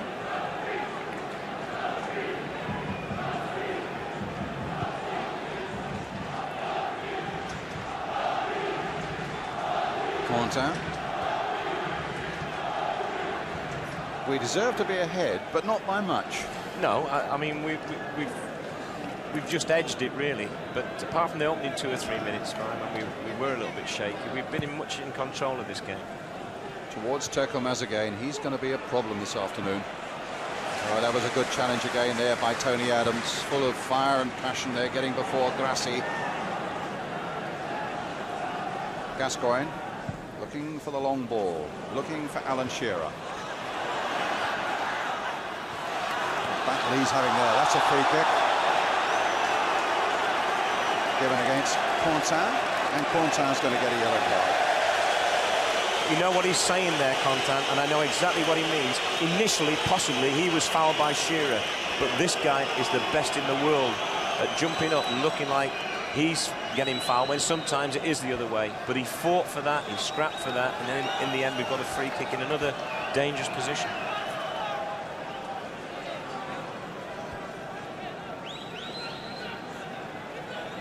Be a great time for another goal, Brian. Really would, from an English point of view. Last couple of minutes before half-time. They mean business. It's Stuart Pearce who's gone away out to that side. Shearer's waiting. Sheringham's in there. Ince is in there. Adams is up from the back.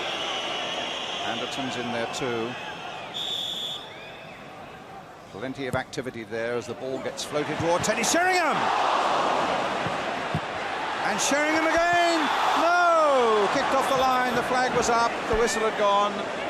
But twice it looked as though Sheringham had a golden opportunity to score, but it stays 1-0. You can't believe how good a free kick this one is, and the keeper's done everything he's had to, but it was a real chance. And then this, offside. Yeah, he just couldn't quite get his feet together. I don't know if it was offside. He was offside. No, there's a guy on the line coming out. What a great free kick. A lot of movement, a lot of work, and then in at the far post, an absolute free header, Teddy Sheringham. Bonvin now.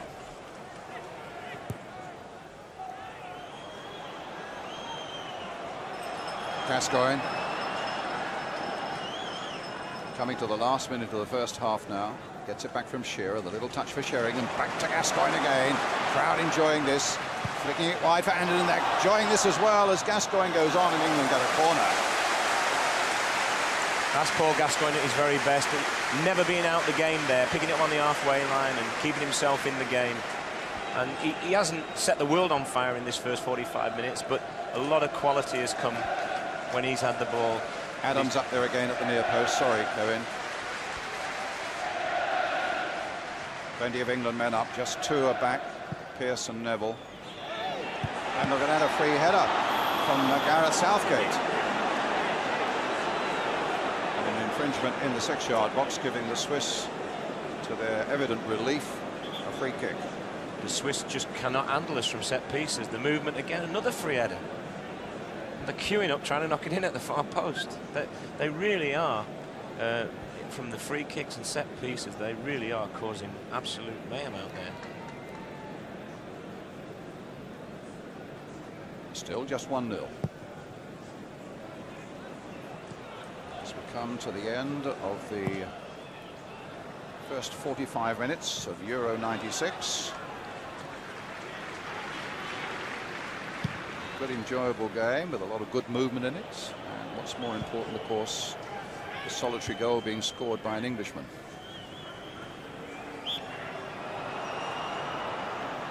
Foul on Turkilmas.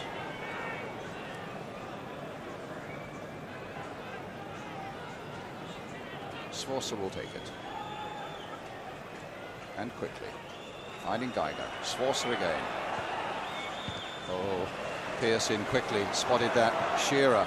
If only he can get the ball this way towards McManaman.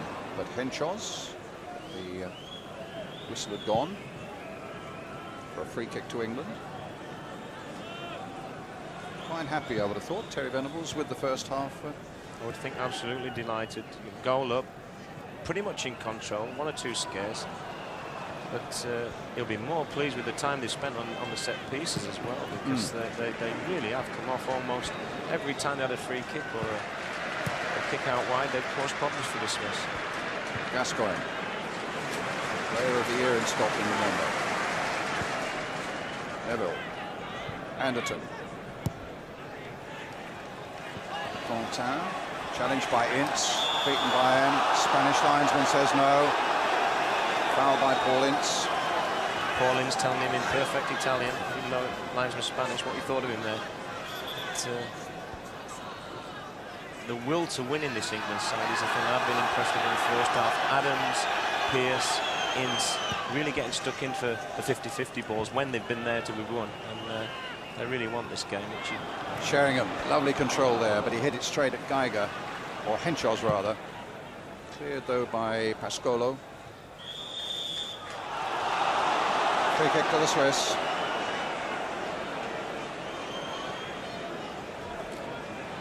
Geiger, the captain.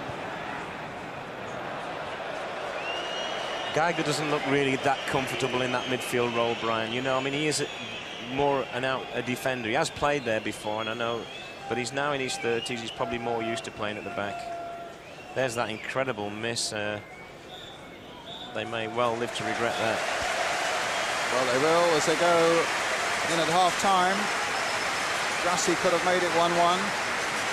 As it is, it's Alan Shearer who's made it 1-0 for England. And so far, so good in Terry Venables' quest for glory in Euro 96. England 1, Switzerland 0 is the half-time score at Wembley.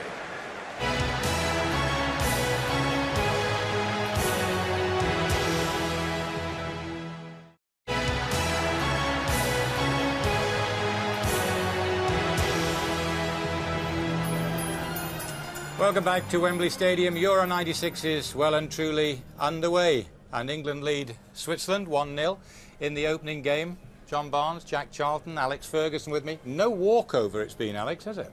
No, the Swiss have set their stall of the 3 in the midfield and made it difficult in the central areas to penetrate. But they have created some good moments, particularly through Steve McManaman. He's exposed the right-hand side of the Swiss team, and they haven't really contained him. And Paul Gascoigne, as the game has gone on, has started to get a bit of room. Just when I felt that Switzerland were starting to settle into a good pattern and containing England and looking a bit confident, they got the goal at the right time. Yeah, well, it's amazing. Let's have a look at that goal, John. It came in the 22nd minute. He finished it really well. I mean, we talked about the fact that he hadn't scored for so long. Yeah, Gascoigne actually started it by beating a player, playing Ince, and Ince committed a couple of players and played a great ball through to Alan Shearer, who we thought was offside, but on the time... Onside, not offside, John, yeah. Level, yeah. Gascoigne really started it, and this was a weight off Alan's shoulders when this went in, but he confidently struck it away. Excellent strike. Great goal. Yeah. It was just the right time, Jack, when there was a little bit of collywobbles around. Yeah, the game was starting to settle down, and you're thinking, when England going to make a chance and when they're going to get a chance to score a goal, and then all of a sudden it happened because Gaza suddenly started to run from midfield with the ball.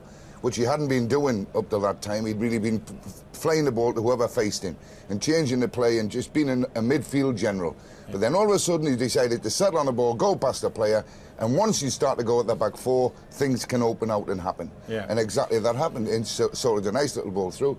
I thought at that time he was offside. I think he was level. I think Vega played him on, Jack. Well, it looks, certainly from the angle of the shot on the camera there, he was offside. All right. Well, Turkle Mats, we talked about Alex, the man who played against you, and goodness me, this was close, wasn't it? Oh yeah. Well, Stuart Pearce, a lot of experience. Stuart, he's bought that dummy, hasn't he? And what a miss!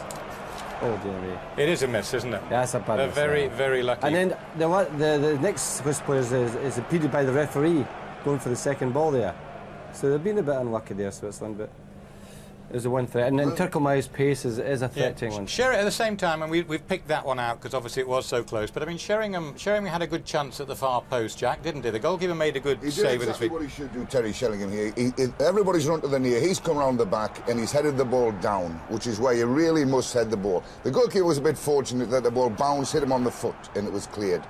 Here, this was given offside. But the guy's come back into the play and he wasn't offside. We talked so much at the beginning of the potential battle between Gascoigne and Sforza. Now, there was an audacious piece of skill that we've got to see again, because this is Paul Gascoigne at his best, John. Yeah, judging by the first half, I don't think it's a contest. I think Gaza really has run the show. Sforza, with the three in midfield, is able to get on the ball, but I don't think he's done anything much. Gaza has affected the game. He's played a few 1-2s, he's gone forward, played people in, he's had a really good game, whereas Sforza has been taking the easy way out. He's getting it off the back four and making simple passes. But they're looking for Turkelmaz all the time with his pace. I think he's the only threat. Every time he gets the ball, it looks as if he can do something. You really think he's that? He's... Well, he's the only threat. I think they're coping with him quite well, but I don't think they've got anything else apart from him. All right, thank you for the moment. Well, here we are, Terry Venables, England, halfway through the opening paper of their Euro 96 examination. Craig Brown, Scotland, in the same group, of course, begin on Monday against the Netherlands. This report from Gabriel Clark. Base camp for Scotland is about as English as England can get. But the decision to locate near Stratford-upon-Avon in Shakespeare country has only galvanised their wonderful mood. Few sides will stay in more impressive surroundings than Scotland's Country House Hotel. Perhaps even better, their manicured training ground has been loaned free to the squad by a Scottish businessman. And just to give their preparation that final cutting edge, Craig Brown has allowed the training ground sponsors to put up cardboard cutouts of the England players. So Gaza, Shearer and the rest are now there to be shot at on a daily basis. The most important thing is qualifying through this group. We've never managed to achieve it before. I've had a few goes at it myself, and it's always been hard luck stories. Wimbledon are written off every year, every season, with so-called less talented players, which is, I've heard, labelled against us, and they tend to do not bad. Brown will not reveal his side to face the Dutch until the last moment, but the realist is becoming cautiously optimistic, partly because of the excellent preparation, partly because he saw Holland against Ireland last Tuesday. Dennis Bergkamp scored in a 3-1 win. But Holland looked vulnerable in defence and will be missing Patrick Kluivert and Danny Blind. Scottish timing could have been a lot worse. Well, we wish Scotland all the best, of course. But here at Wembley at the moment, England are 1-up against Switzerland. We've got the 45 minutes coming up after this break.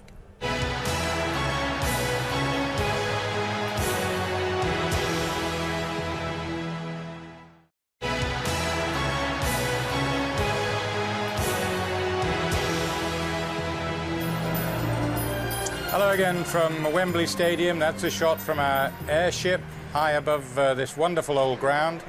And, well, opening games are notorious for being 0-0, but we've got a goal. Thankfully, we've got a goal. Jack, you disputed it. I want you to clear it up. Because yeah, I disputed it. In fact, I wrote on my sheet here, offside, the moment that it was done. But have a look here. The moment Paul Ince plays it, Jack. The moment he plays it, Alan Shearer is onside because he's level. And the ball's on its way there, level.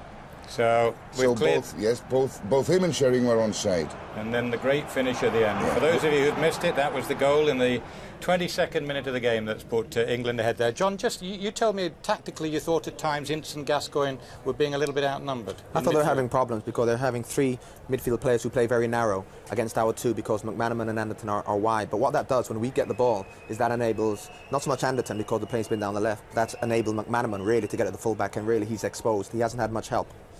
OK, well, I think we can hear from the England coach, Terry Venables. He's with Gary Newbon.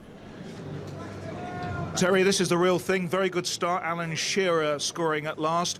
What was your mind focused on with the players at half-time?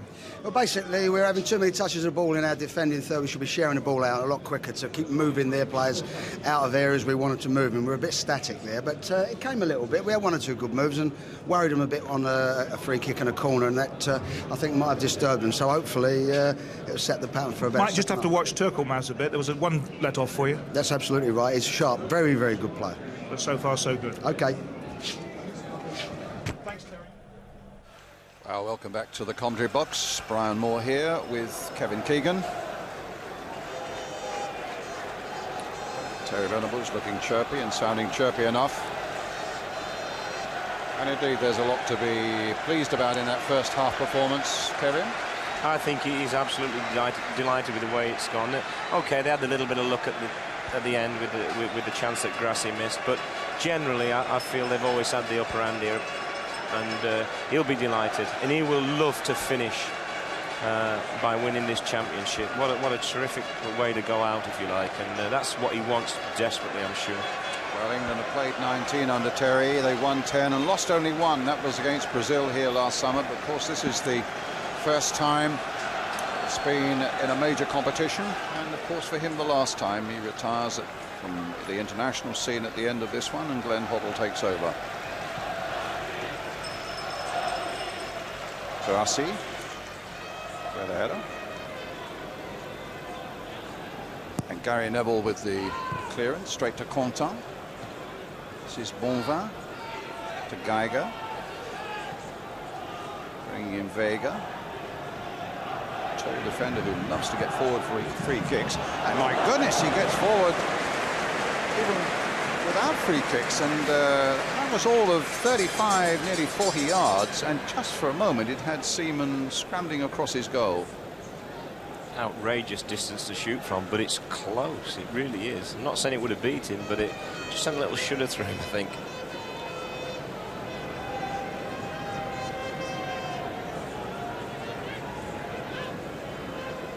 David Seaman with the kick towards Sheringham. Vega, Fergal, free kick to Switzerland.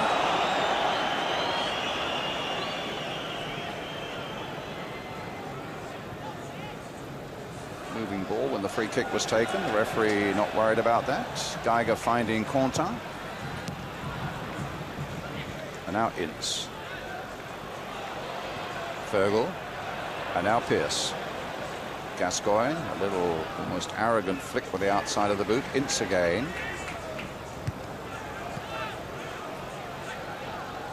Sforza beaten there by Ince. Was almost pulled back for him. It was a good advantage played by the referee, and Shearer's trying to take full advantage of it. Shearer's shot, wide of the goal. Yeah, Shearer just had one thing on his mind here, Brian. He's got the goal. It's given him a boost to his confidence. Not that I think he needs it, because he builds himself up, and he's targeting the back man, and he's going to get a shot in here, and he's the best in the world at this. Didn't quite get it right in the end, but still had the keeper scrambling across, a little bit worried.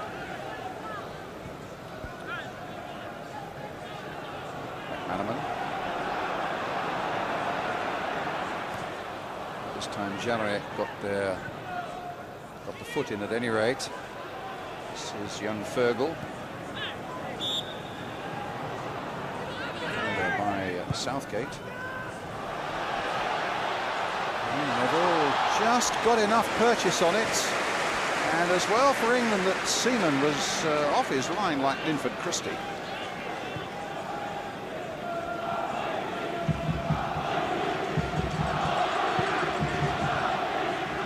Sheringham. Quentin. Turco Mas. He's disappointed with his touch there, and it was on his left, Brian. He's one of those players, if it doesn't go for him, he just stops and walks back. He doesn't go chasing round. But he is a threat. I think he's the biggest threat that Switzerland have got out there today. I'm not noted as a great optimist, but I do get the feeling England might need a second goal. And here's McManaman, and here's Sheringham. Gets it back again to McManaman.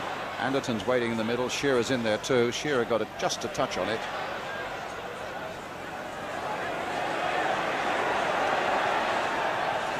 And he gets the better of Daiger, but the ball has gone out of play. Goal kick. Just get that feeling we'll need a second goal, you know. You always need a second goal, Brian. I mean, and as a coach and manager, whatever you want to call people who have the job of picking these teams, you don't mind a third one as well, just to make double sure.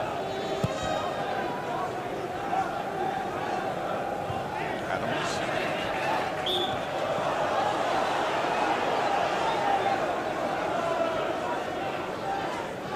Bang in the face for Yvon Canton.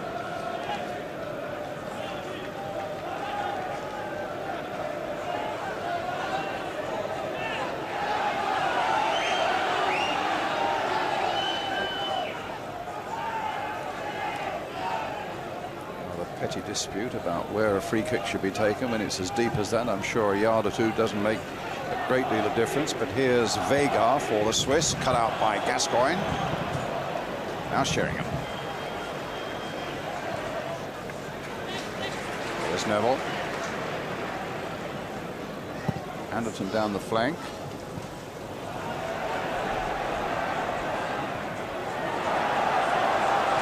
Anderton's got the better of Canton now. And finds Gary Neville with it. In turn for Paul Gascoigne, surrounded by red once again. Ooh, he very nearly got the ball inside the full-back there for Anderton. Big Grassi has come back to help out Adams. Finding Pearce. England trying to tighten the screw here a little bit. But Vogel will bring it away for the Swiss. Sforza.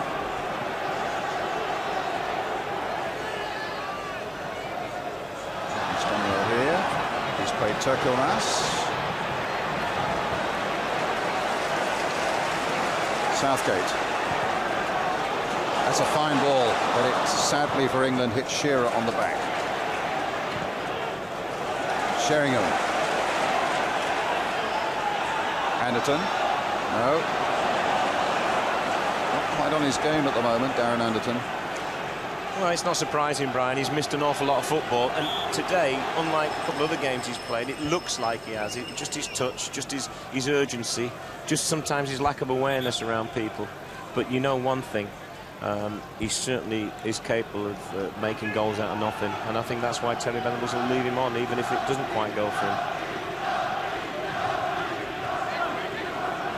The Swiss fans are chanting Chappie, Chappie. They want to see Chapuisat on, a striker of some renown of Switzerland. Plays for Borussia Dortmund. With a good international record. I think they were very surprised that he wasn't chosen in the first place. But here's Bonvin, making good strides. And Grassi. No foul. Adams bumped into him. The referee spread his arms. And England get a goal kick. Great defending there from Adams. I mean, a lot of young players might have dived in. He just brushed him aside, and that was the end. It was never going to be anything other than a goal kick. I must say, Brian, I've never seen a lot of Schwarzer just odd times. I've been disappointed with him so far. I just thought he would have more of an effect on this game. But he certainly, I agreed with what the panel said at half-time. I think it was Brian Barnes said. He said that Gaza was certainly won the midfield battle. I think he has. Yes. Ince battling. Contar turning it back. Adams there with a header. Skillfully guiding it sideways now for Gary Neville, who's looking very mobile down this right flank, is Neville. Gascoigne. Into the path of Anderton. Shearer's gone on ahead of him. McManaman's come into the box. Sheringham's in the box. So too were a whole clutch of Swiss defenders. And Bonvin brings it away for the Swiss. Turkomaz. He's the one who can cause us problems. And he's whipped a good cross in here, but Seaman has spotted it well. Anderton urged on by the England fans now. Gascoigne coming across to support him.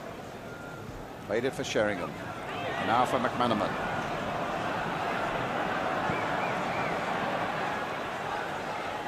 Facing Jenner again.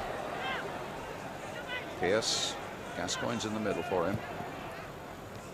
Shearer's here. Gascoigne's here. That's a goal kick.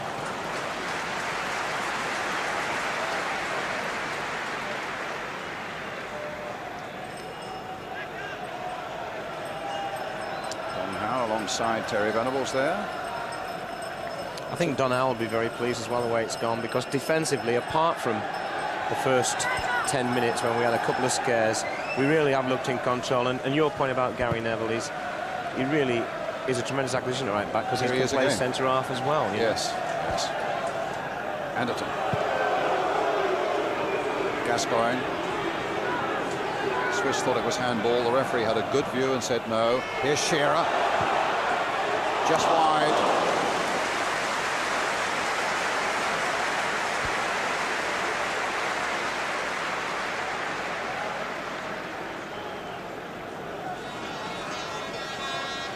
Again, he's looking for the shot all the time, looking to make the keeper make a save, and just a yard wide.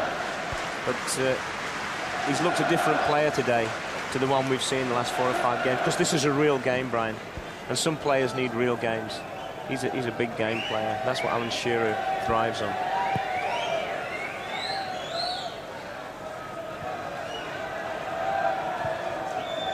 Oh, Turkomaz, I thought for a moment was getting an in behind the English defence.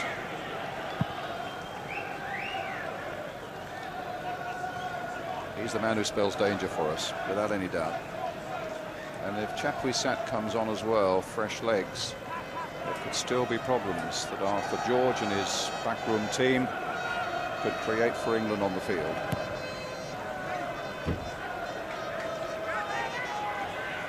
Bonvin with the throw. Turkomaz again. Southgate has closed on him quickly. Look at that, you see. Look. In the end, he's given it away, but there were some lovely touches there from Kubalay Turkomaz. Now Gascoigne, can he match those turns? Oh, he's played a ball, he flicked it, and he couldn't quite reach Shearer with it, but it'll be an England throw.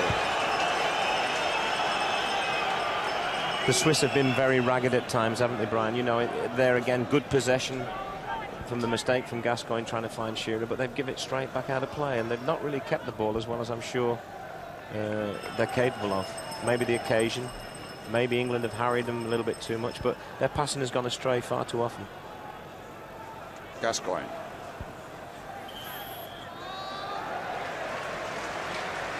England's free kick, taken quickly by Paul Gascoigne, finding Steve McManaman. Gascoigne again.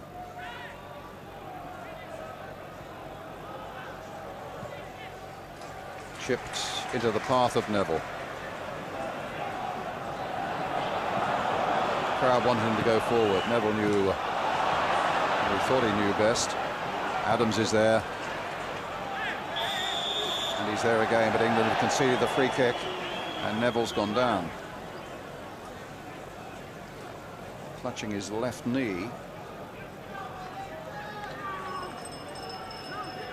You could hear in the crowd there a little bit, Brian, exactly what we were saying before. The second goal, it will calm the nerves of the crowd down. When they start to give it away or even pass it back, they start to feel the tension as well. Just the fans feel the tension just the same as the players.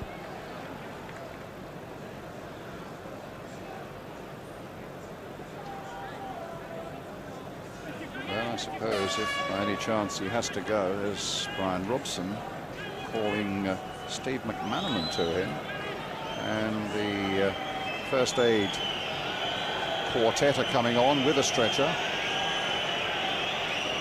If you remember in the World Cup, if you need, there's Gary Lineker at the back.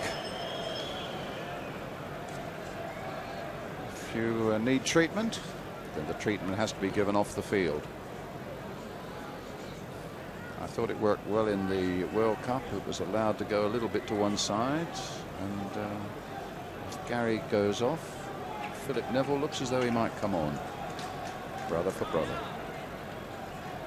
I thought the way he went down there, Brian, he was hurt quite badly. You know, he stayed down. That's always a bad sign. So England at the moment down to 10. Fergal. Just coming up to a quarter of an hour of the second half. Henshaws. Sforza to Henshaws. Geiger just ahead of him. Grassi in there. He's found Grassi. The shot, Grassi! Could be problems here. Pearce did marvels again for England there. That looked really, really dangerous. That's a super turn for a big man. His own player, Bonvan, didn't really help him other than barge across somebody. But Pearce just threw himself at that situation. Gary Neville's back on the field again. And the Swiss have a corner. Vega's up there again from the back. Henshaws is in there too. England need to defend well from this. It was the head of Tony Adams that has given them a little bit of time anyhow, and it's the head of Terry Sheringham that time. And Terry Sheringham again. Comes out as far as Fergal. Swiss with a lot of players up for this one. Still with Fergal. He's done well here. Turkelmaz. Don't let him get onto that left foot. Oh. Straight to Seaman. But again, you can see the threat is there. Excellent play by young Fergal. The end product again came from Turkelmaz. A lovely turn and onto that left foot. Henshaws beating Shearer in the air.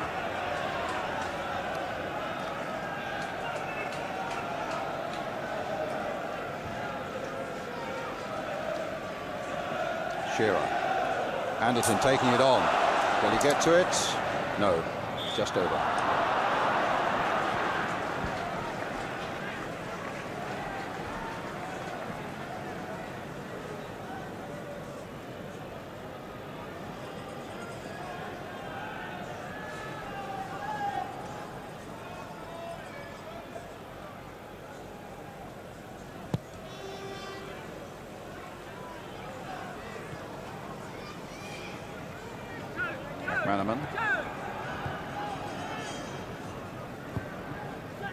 Getting it to Sheringham.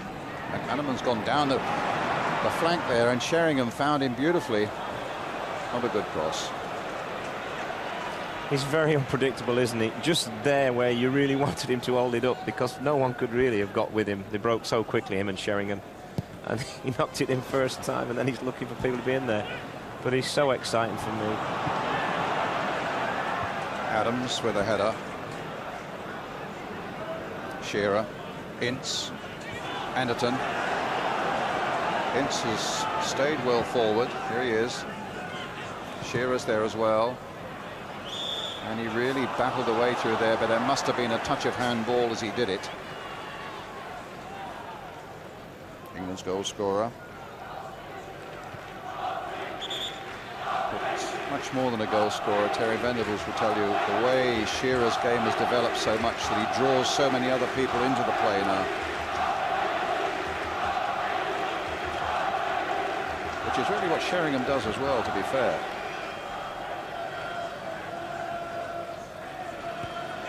Quentin just getting the ball forward there towards Grassi. Neville got there first. Henshaws. And Geiger back.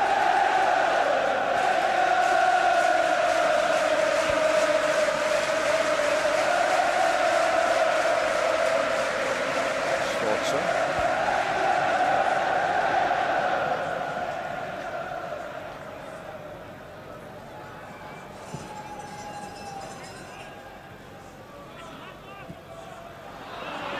Broke very conveniently for Adams.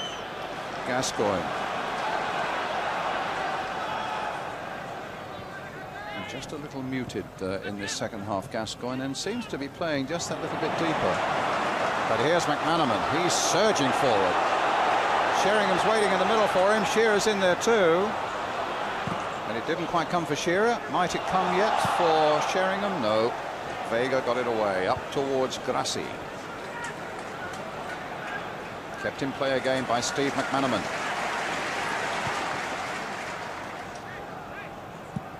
Jenere gets it up. Shove in the back. And Southgate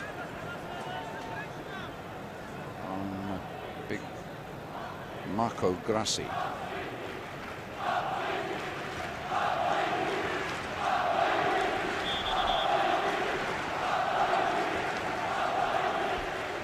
Kick not taken from the right spot. Spanish referee very annoyed. Here's Hentros.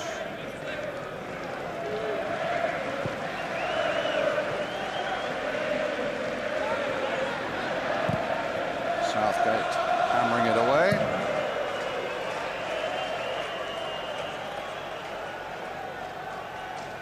He's just whispering to his co-coach there, dare I put Chappie on, you know, because that's what the fans want.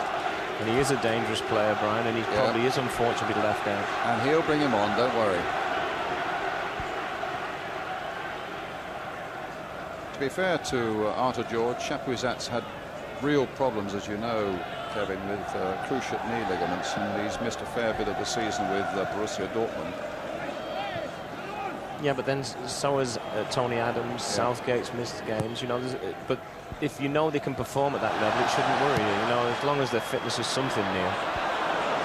Vincent Adams not on the same wavelength just for a moment there. Sforza. Geiger, the captain. This should be the keeper's ball.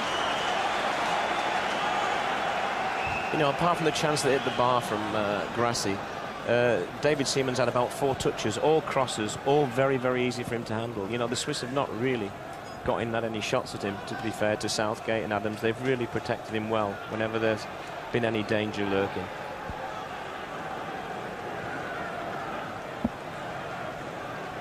Sforza.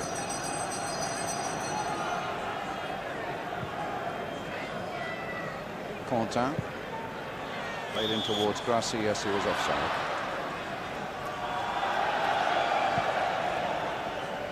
Double substitution. Chapuisat, number 11, indeed, is coming on, and so too is Collar.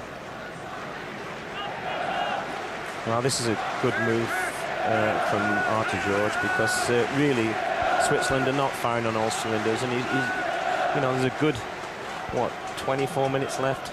Nick Barmby stripping off as well. Here's Ince. Oh, will it come through for Anderton? Sheringham's, and he pulled it back. Sheringham was just a yard or two further forward, just on the edge of the 6-yard area. And the Swiss breathe again.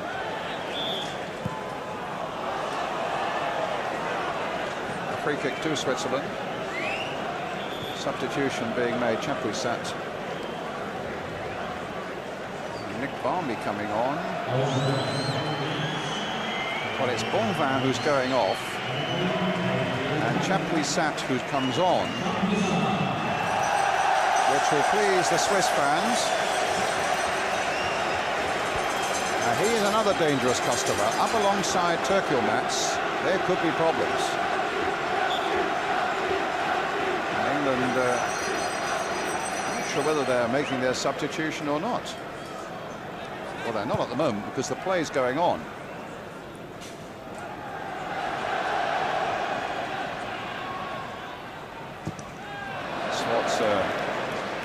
Well wide.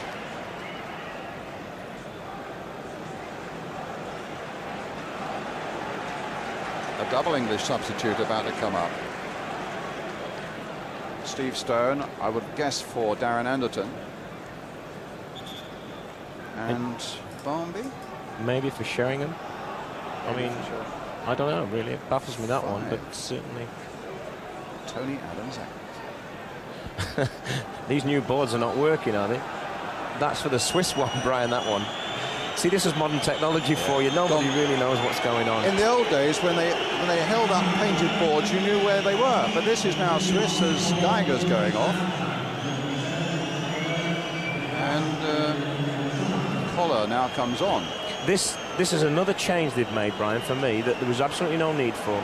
The old way was fine, but you've got to get computers or something involved in it. I mean, what's happening here? Teddy Sheringham's going off. That's what's happening here for Nick Barmby. Barmby, who scored a couple of excellent goals on the China trip.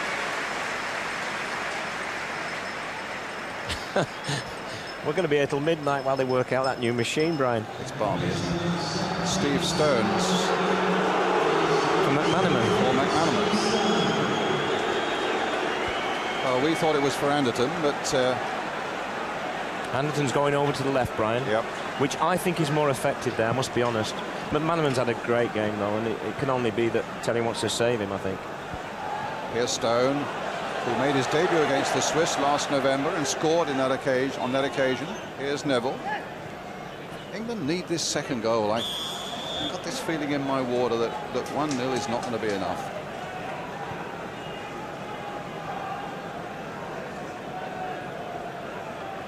Southgate. Gascoigne.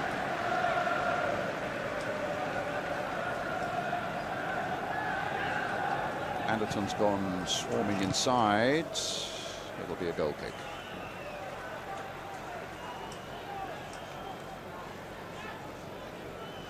You can be sure, up and down the country, all the players and the coaches taking part in Euro 96 are watching this transmission this afternoon. I just wonder what impressions the England side will be giving them, Kevin. What will be Bertie Vogts, for example, and the managers up and down the country?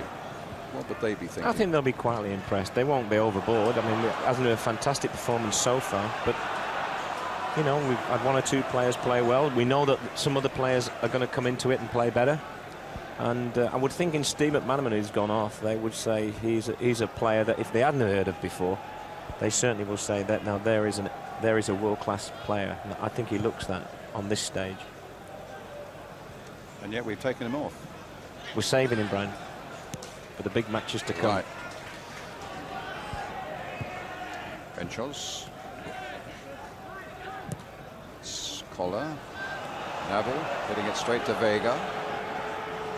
Sforza. Benchos. Stone blocked that well and bravely. Because I don't think Monsieur Quentin is somebody to mess with. Benchos.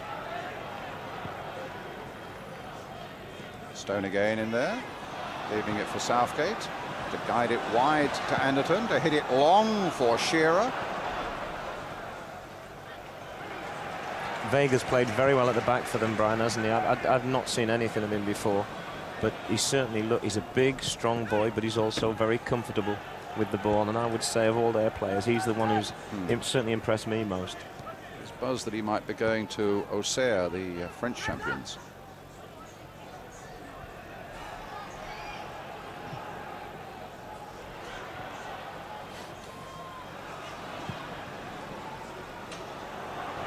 And in the touch again. England, just for the moment, have lost their little bit of rhythm.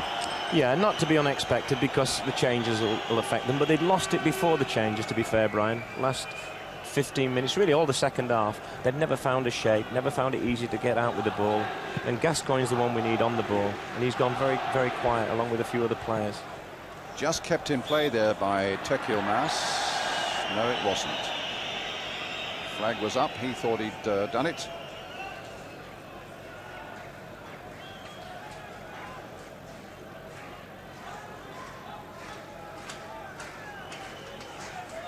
Opening games usually set standards for tournaments, and a lot of times they disappoint you. And I hoped today and really thought we'd see 3 or 4 goals. But unlike you, I'm the eternal optimist, Brian. Well, the Swiss are still fairly optimistic because they've got 3 out-and-out men up front now. Chapuisat, Grassi and Tekielmas, supported here by Vogel. This is a good break by the young player. Down he goes, but there was no foul. driven there by Köhler, straight to the English defence. And the England fans are finding their voices to wake up their side at the moment. Up goes Pearce, wins it in the air. Gascoigne trying to get back there. And, well, Chapuisat with a good shot, just wide. And there is an added threat now for England. It's a goal kick. On his favourite left foot, but again, just got underneath it. 12 goals he scored in his 46 caps for Switzerland. And just won championship medal again with Dortmund in Germany.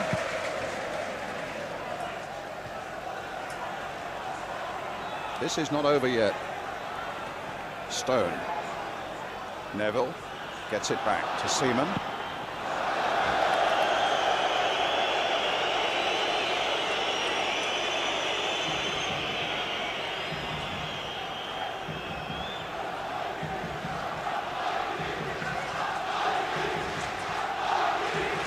Significantly, it's the Swiss fans who are making most noise now. Henschos.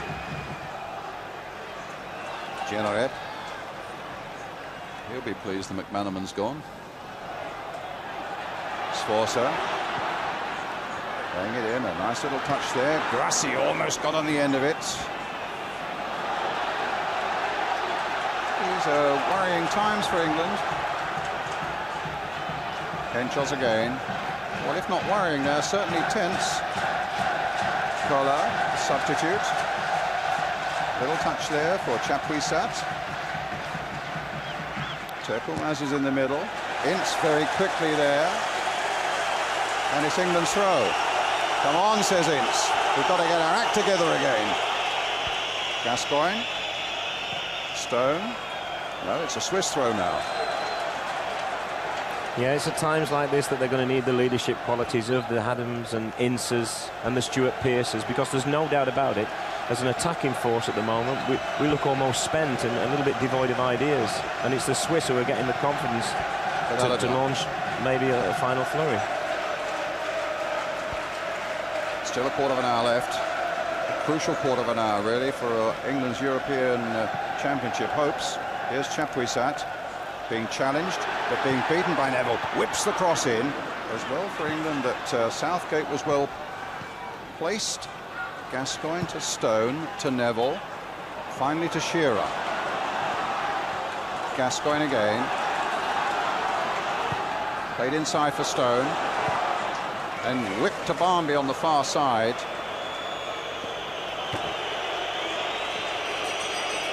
Very, very difficult to come on at Wembley and find your range so quickly. Another substitution. David Platt coming on for Paul Gascoigne. I think this is a very good move. I mean, Gascoigne's done okay, don't get me wrong, but at the moment we need someone like Platt just to maybe steady us down with Ince in the midfield, and of course, hopefully, do what he's best at, and that is get us a goal that'll put this match well and truly in our hands. Well, he scored 27 times for England in his 58 appearances. Only 7 players in an England shirt have scored more. But he's another of those players with captaincy qualities. And the going is getting just a little hot out there for England. But Platt missed that one. It's Collar again. He's got a neat left foot on him. It's big Henschos. Up to Chapuisat. Both of them playing in the German Bundesliga. Free kick given to Switzerland, and nothing at the moment going nervy England's way. These are difficult times. Vega's gone up again from the back. The Swiss, their crowd are hopeful now. Sforza's free kick. There's the curler, but this time way, way beyond where it needed to go. Goal kick.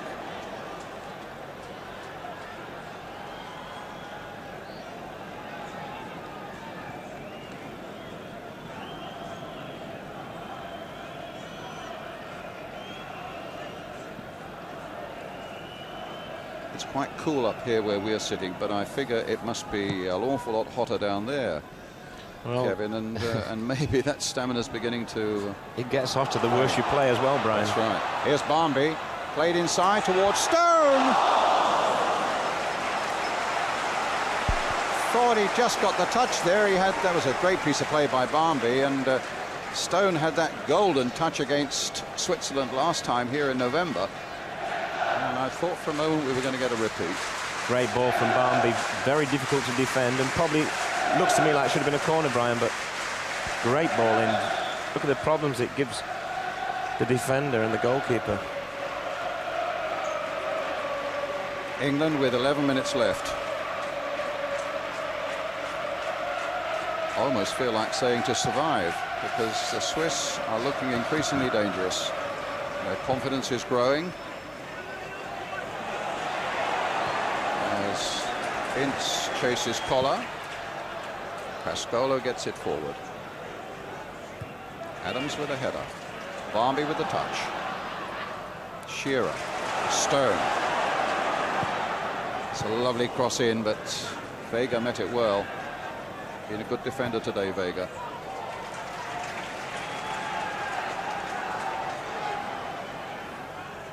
Barmby. Oh, Ince missed that challenge badly on Penchos. The only thing that really is helping us is they haven't really hurt us with his possession so far. So, good play by Vogel here. And a yellow card for Tony Adams, and a free kick right on the edge of the English penalty area. And with Sforza to take it, if he does, it's very close to a penalty. Very close. Yeah, the challenge was definitely outside, and it certainly merited the yellow card. But are England now to be punished further? Watch the number 10.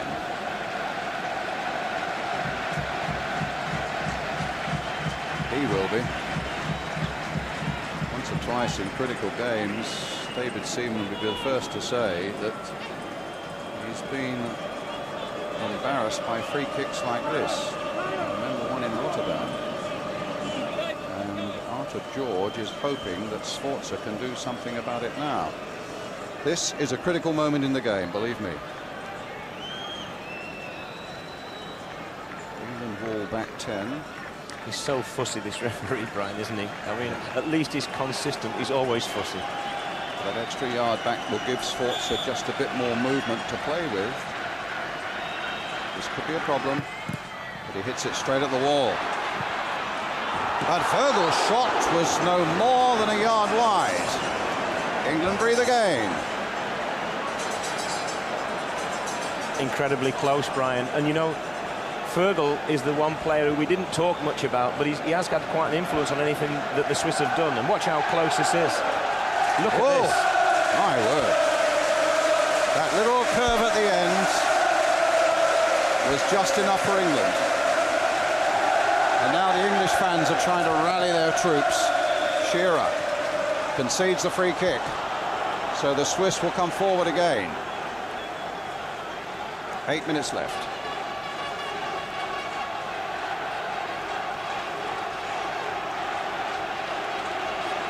Penchos. England really back on their heels at the moment. Oh, Adams.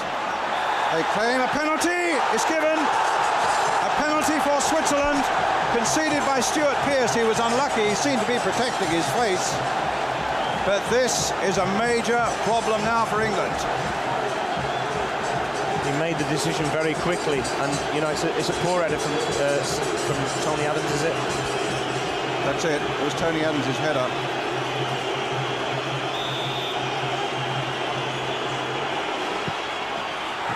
Turkelmaz has made it 1-1.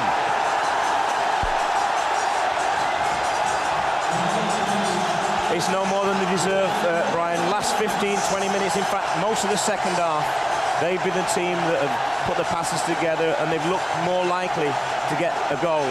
Having said that, I'd like to see the penalty again. it seemed to happen so quickly. It looked a very harsh decision, but I'm English. It was an excellently taken penalty. But you're right, there's the header by Gareth Southgate, actually. That's a very harsh decision. And now there's some problems while we're looking at involving Ince and Grassi. And Grassi gets the yellow card. And England now have 6 minutes in which to get themselves back in the lead. But also to make sure they don't concede another one.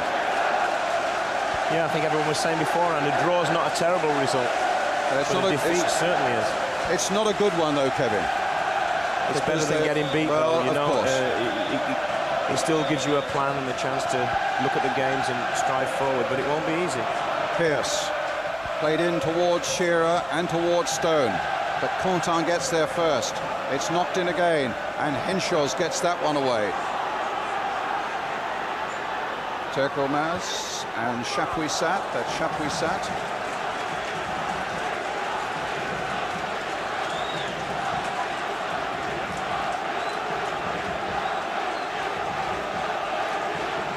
Grassi. Out of play. England's throw. I'll bet you anything you want, Brian. If Terry Venables could reverse maybe one decision he's made today, it would be to have McManaman back out on there, because he was the one player he did carry a threat. And now, you know, we're looking at him, and he can't carry a threat from where he is there talking to Jamie Redknapp. Henshaws. It's an England ball. A throw to be taken by Gary Neville.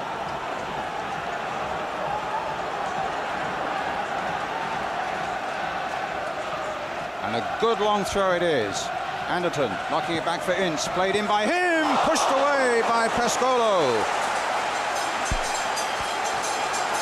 Excellent save from the goalkeeper, just at the right height where you want it, but a good strike from Ince, going right in the corner of the goal. Neverwhether got a long throw. Played towards the near post. The keeper had it, lost it. That surely is a corner. A corner given. He's given a goal kick, Brian. He's given a goal kick.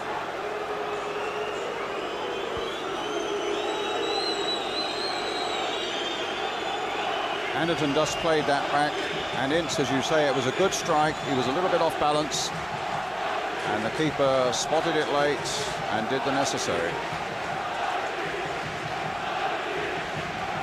Just at the nice height for him, though, Brian. Otherwise, had it been in the top corner, believe you me, he wouldn't have made it so comfortably. A little flick on. Chapuisat's going through. Southgate got it away. To be fair to Arthur George, he's put Chapuisat on the pitch. He's played three up front. He's taken a very positive attitude. We said before, and he was a negative coach.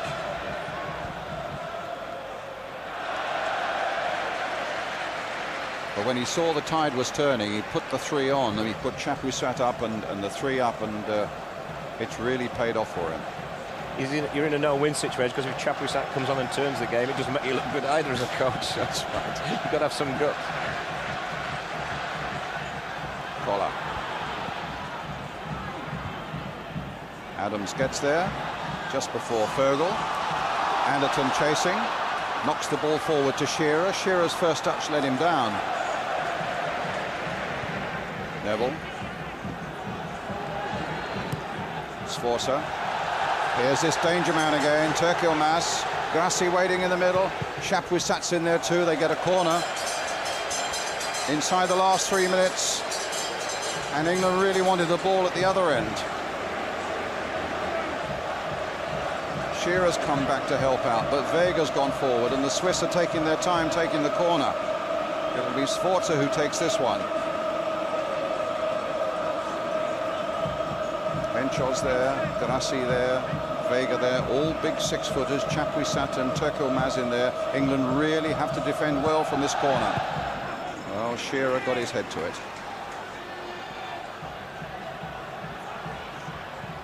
Collar, Adams there.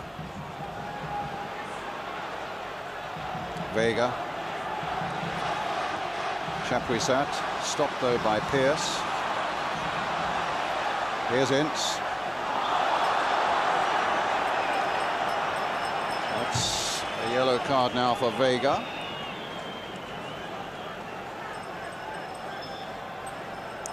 Make it the 6th of the afternoon. Just a normal day's work for Mr. Ramon Vega, because he does like a yellow card. But he is consistent, Brian. Players know where they stand with him, because do anything wrong, it seems, apart from the first 30 seconds or a minute of a game from when we've seen him, he gets the yellow cards out. Right, now can England pull this game round? Up goes Shearer. Gets there a fraction before Barnby. Does Marco Pascola.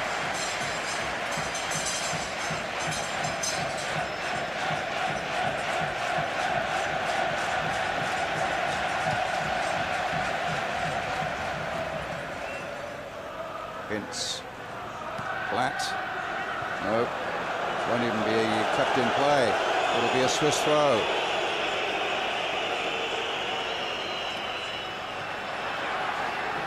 Chapuisat. Oh my goodness, there are problems here. And a good save. Well, I'm not sure whether Grassi actually hit the target with it. Whether, yes, Seaman got down.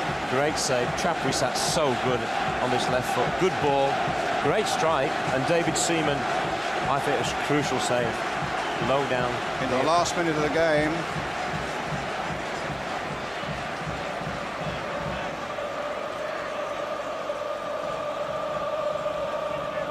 Chapuisat there. A deeper one this time. Nodded down. And Seaman almost bowled Pearce out of the way to get to it. And England just want to get the ball forward. It'll really be one last chance of winning this game. I never thought I would say this, but I think Terry Venables will be delighted to hear the final whistle, because they're in the ascendancy. They're the team that look likely to win this game. And we're just hanging in. We're treading water. Ince.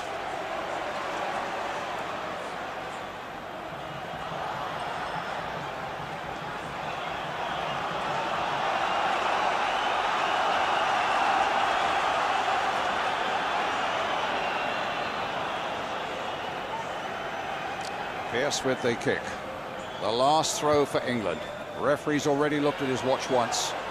Up goes Pascola. Good handling in a difficult situation.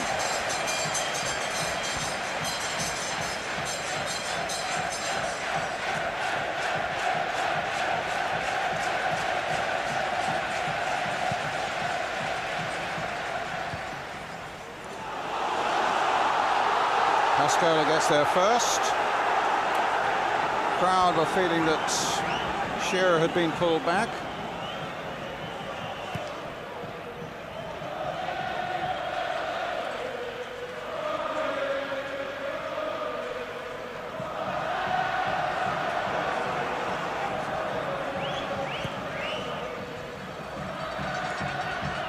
There's Seaman.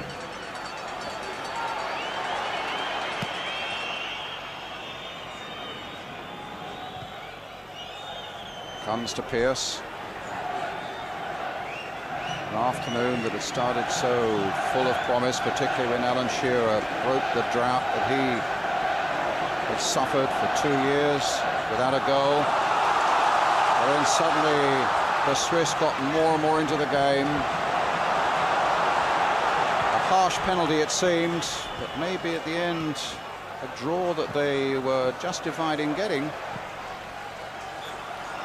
It was only a harsh penalty because it wasn't going in the goal. It was going way over the top, and I don't think Stuart Pearce could get out of the way, to be honest with you. Exactly. Southgate, can England yet pull it back? Stone. Barnby's in there. Platt's in there. Desperate to try and get it back in that box again.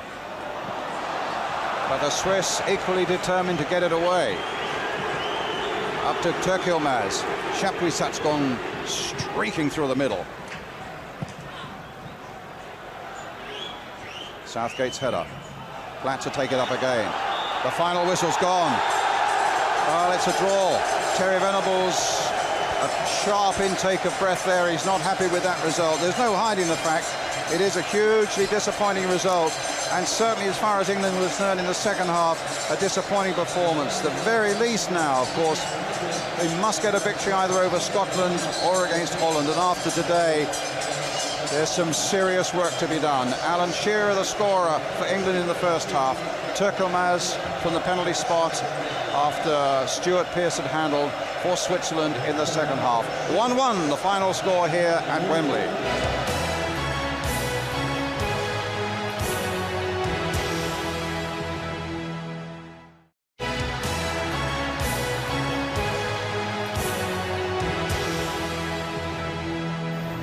Hello, welcome back to Wembley Stadium, and the crowd is drifting away from what has been a really disappointing second half performance by England. It's finished 1-1 here in the opening game of Euro 96, and Alex, it was a disappointing England second half.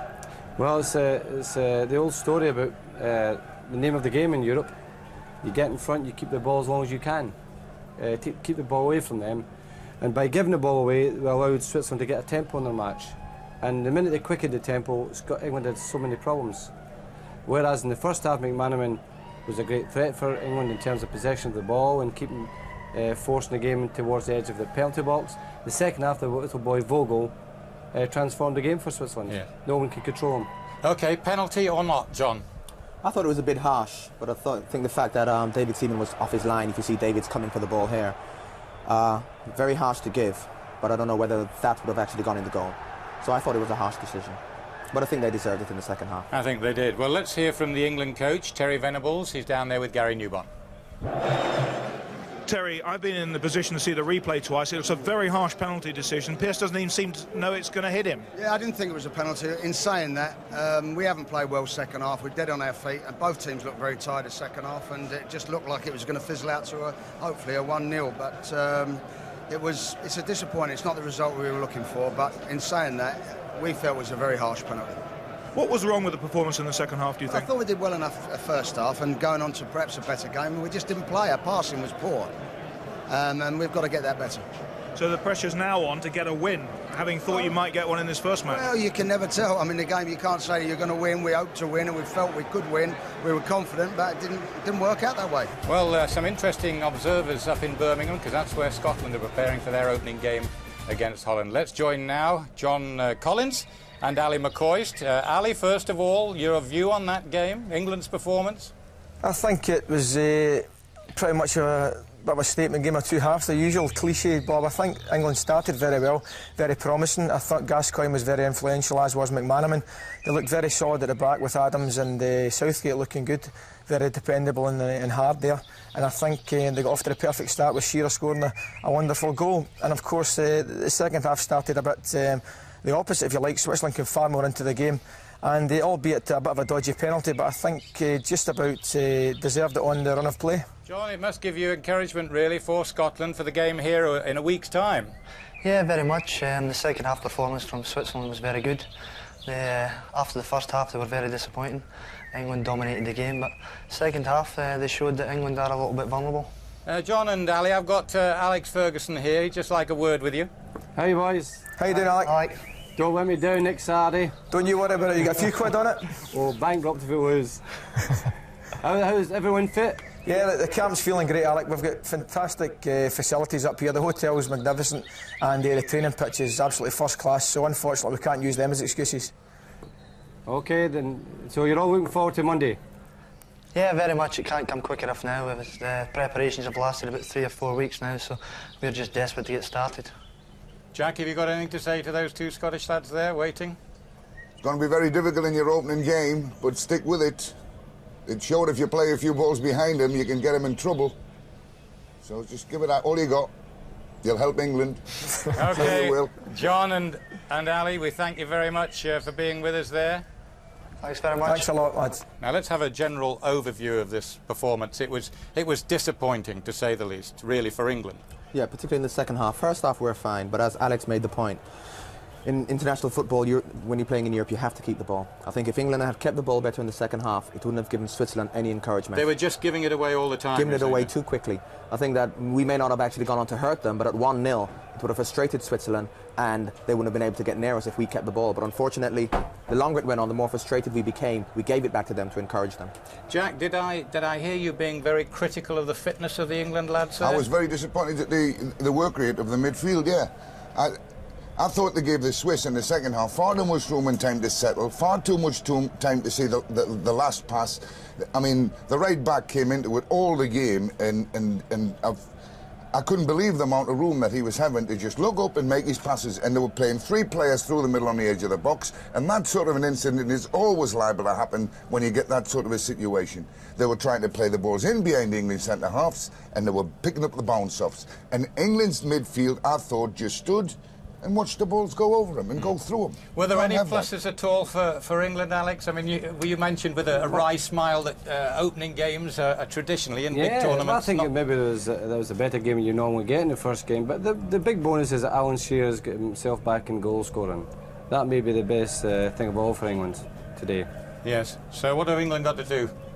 Well, we have to win our next match. You know, it's going to be a hard one against Scotland. I think that's the crucial match as it turned out. Today could have been the crucial one, but Saturday makes it doubly crucial. OK. John, thank you all of you this afternoon. Well, England have not got the start they were so desperate for. Not 3 points, just 1 in the bag, and making the quarter-final knockout stage is a lot more difficult for them now. Nevertheless, a very dramatic and eventful start here at Wembley Stadium. You've seen it all only on ITV. We do hope you've enjoyed it. See you tomorrow. Bye-bye.